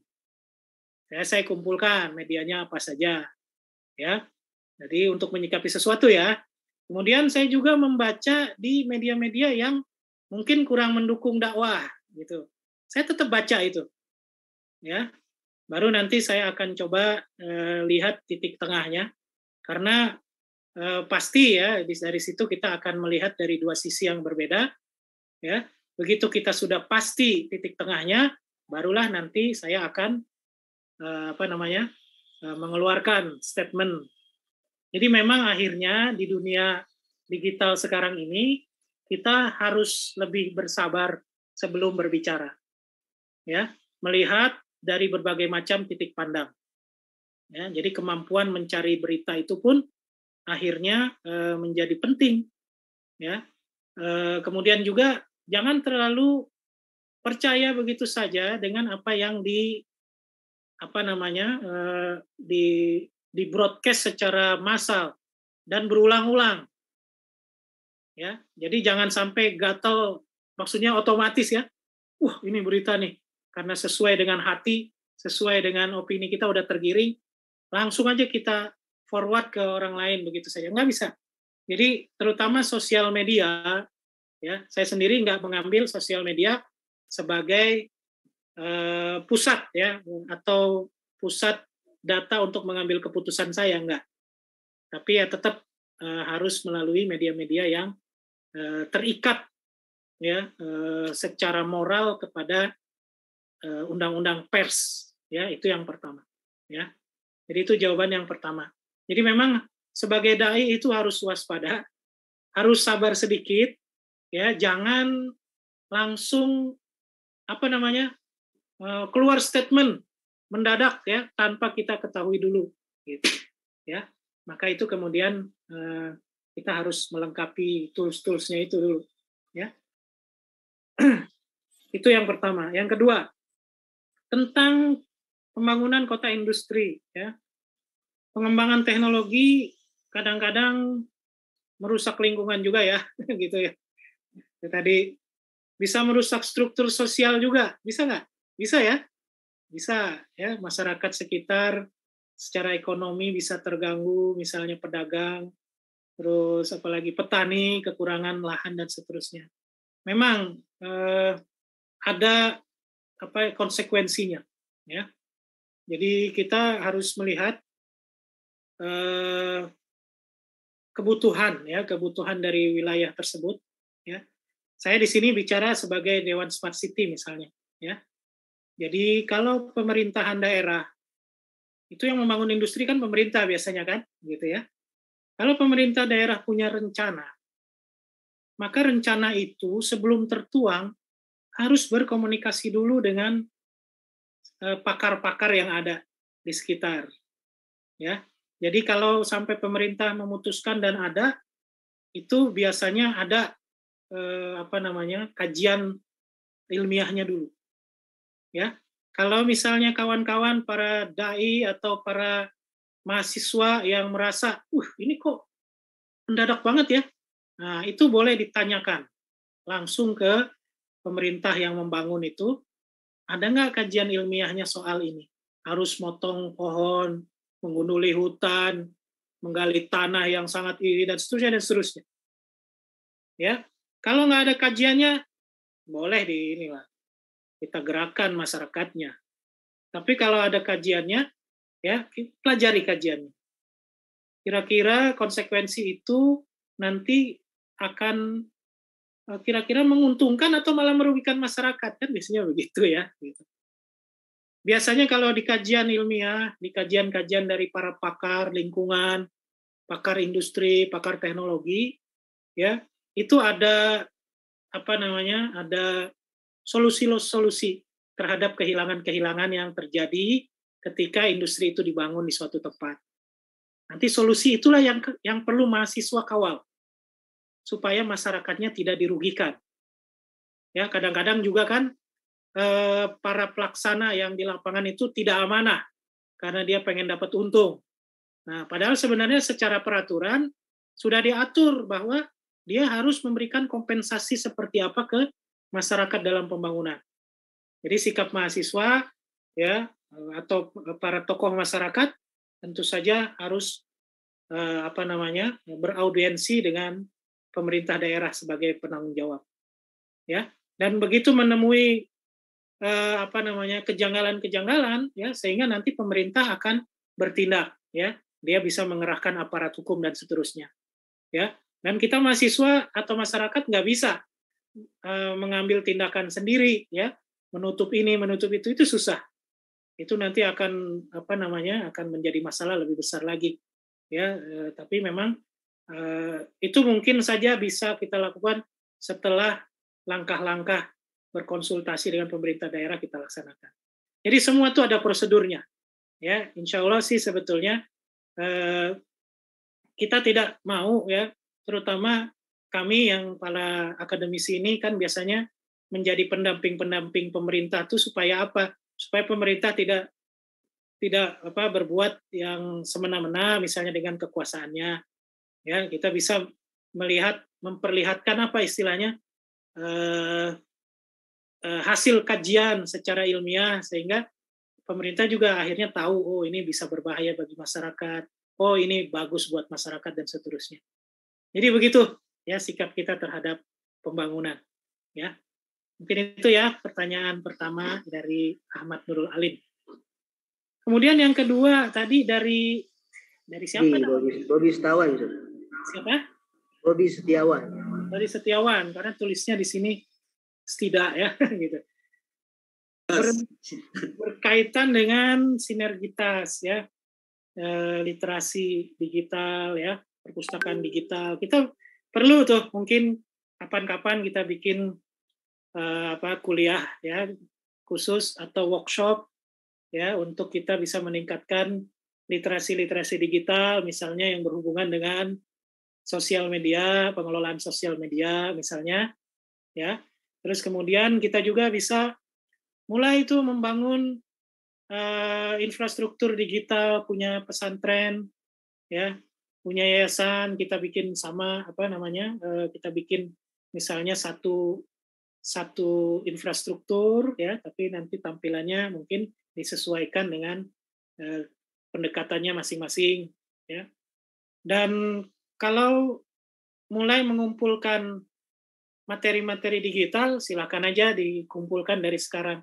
Mungkin dari para santri ya yang perlu kita kuasai adalah bagaimana kita bisa mencari dengan efektif ya item-item digital, pengetahuan itu dengan efektif ya. Yang membedakan kita dengan Google itu Google pintar. Nah, kalau kita sebagai manusianya cerdas ya. Kalau kenapa Google dibilang pintar, tanya aja sama Google apa aja, pasti dia kasih jawabannya.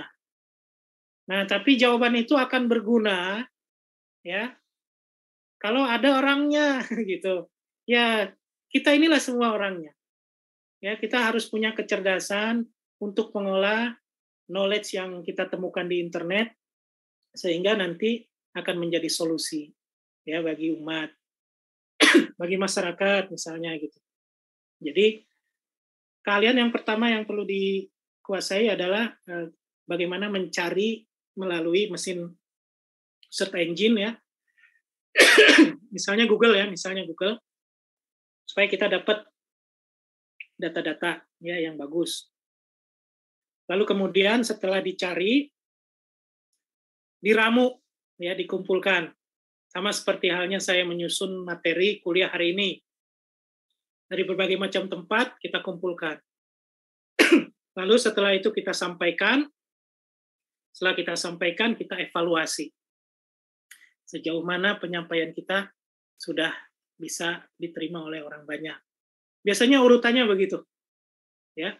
Tapi yang jelas mahasiswa ini punya kewajiban ya untuk mencari solusi bagi umat ya, setiap permasalahan umat.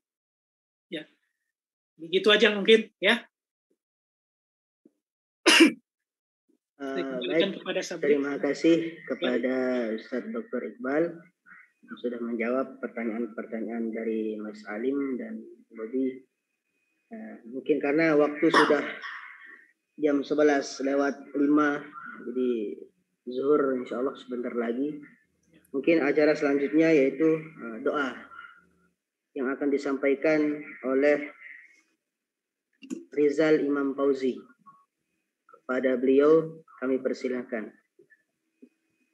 Dan untuk nanti teman-teman setelah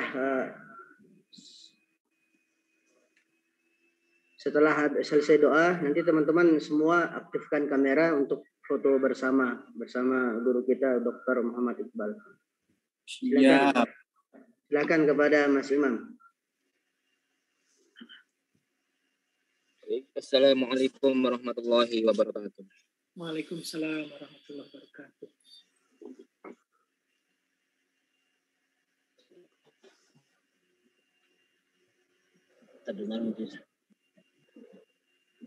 Baik, sebelum kita berdoa, mari kita beristighfar dahulu. Astagfirullahaladzim, astagfirullahaladzim, astagfirullahaladzim. Alhamdulillahirabbil alamin, hamdan syakirin, hamdan na'imin, hamdan yafi ni'amahu wa yukafi'u mazidah. Ya Rabbi lakal hamdu kama yang bagi li jalikal karim wa adim sultanik. Allahumma illam taghfir lana wa tarhamna lanakunanna minal khasirin. La ilaha illa anta subhanaka inni kuntu minadh dhalimin. Allahumma inna nas'aluka 'ilman nafi'a wa rizqan thayyiban wa 'amalan mutaqabbalan. Allahumma ala dzikrika wa syukrika wa husni ibadatik. Allahumma inna nas'aluka salamatan fid dunya wal akhirah wa afiatan fil jasad wa ziyadatan fil ilmi wa barakatan fil rizqi wa qabdan qabla al-maut wa rahmatan 'indal maut wa maghfiratan ba'dal maut. Allahumma hawwin 'alaina fi sakratil maut wa najatan minan nar wal afwa indal hisab. Rabbana atina fid dunya hasanah wa fil akhirati hasanah wa qina adzabannar. Wa sallallahu ala sayyidina Muhammadin wa ala alihi wa sahbihi wa sallam. Subhana rabbika rabbil izzati amma yasifun. Wassalamun ala mursalin walhamdulillahi rabbil alamin. Assalamualaikum warahmatullahi wabarakatuh. Waalaikumsalam warahmatullahi wabarakatuh. Baik, terima kasih kepada saudara Imam. Alhamdulillah berakhir pula acara kita kali ini. Semoga apa yang kita dengar, apa yang kita catat menjadi ilmu yang berkah dan bermanfaat bagi kita pribadi, bahwa di zaman era modern ini mari kita calon-calon dai itu untuk mempersiapkan diri ya, dengan memanfaatkan media ya. Kita harus kerja keras, bukan hanya kerja keras tapi harus ada kerja cerdas dan ikhlas ya, menggunakan media-media untuk berdakwah, semisal membuat konten kreator, membuat video motivasi dan lain sebagainya. Kita harus melawan konten-konten yang seperti Ustaz Iqbal sampaikan yang sampah, nggak ada nilainya. Kita lawan dengan konten-konten yang bermanfaat bagi umat Islam. Sebelum saya tutup, silakan kepada Mas Bobi untuk mengatur perfotoan. Baik teman-teman, silahkan kameranya diaktifin ya buat di foto. Randy, Oke. kameranya. Ada yang masih belum terbuka?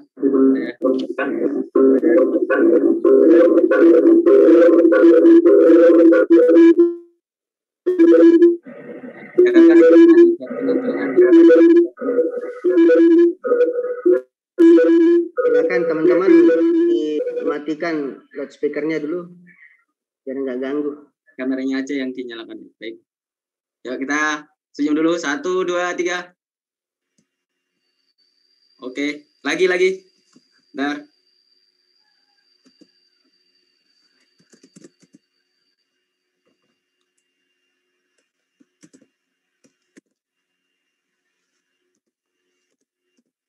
Ulang Bobby, nggak ada rasanya, ulang. Oke. Ulangi lagi yuk.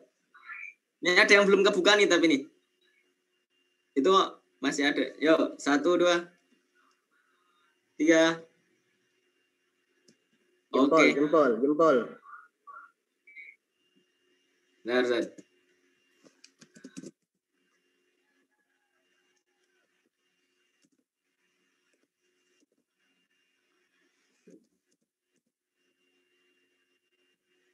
Yuk, 1 kali lagi, jempol. Jempolnya, ayo Cez. 1, 2, 3. Oke, baik. Terima kasih. Sudah, Zat. Oke, terima kasih kepada seluruh kepada Dr. Iqbal, Ustaz Ahmadi yang sudah memberikan ilmunya dan kepada peserta webinar kali ini.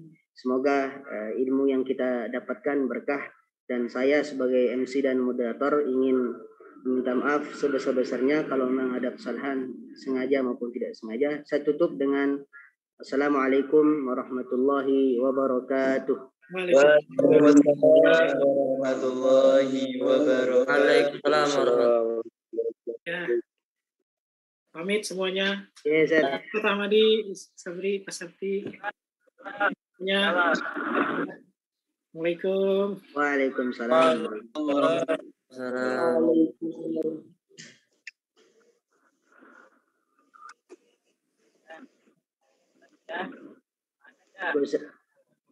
Iya, Seth.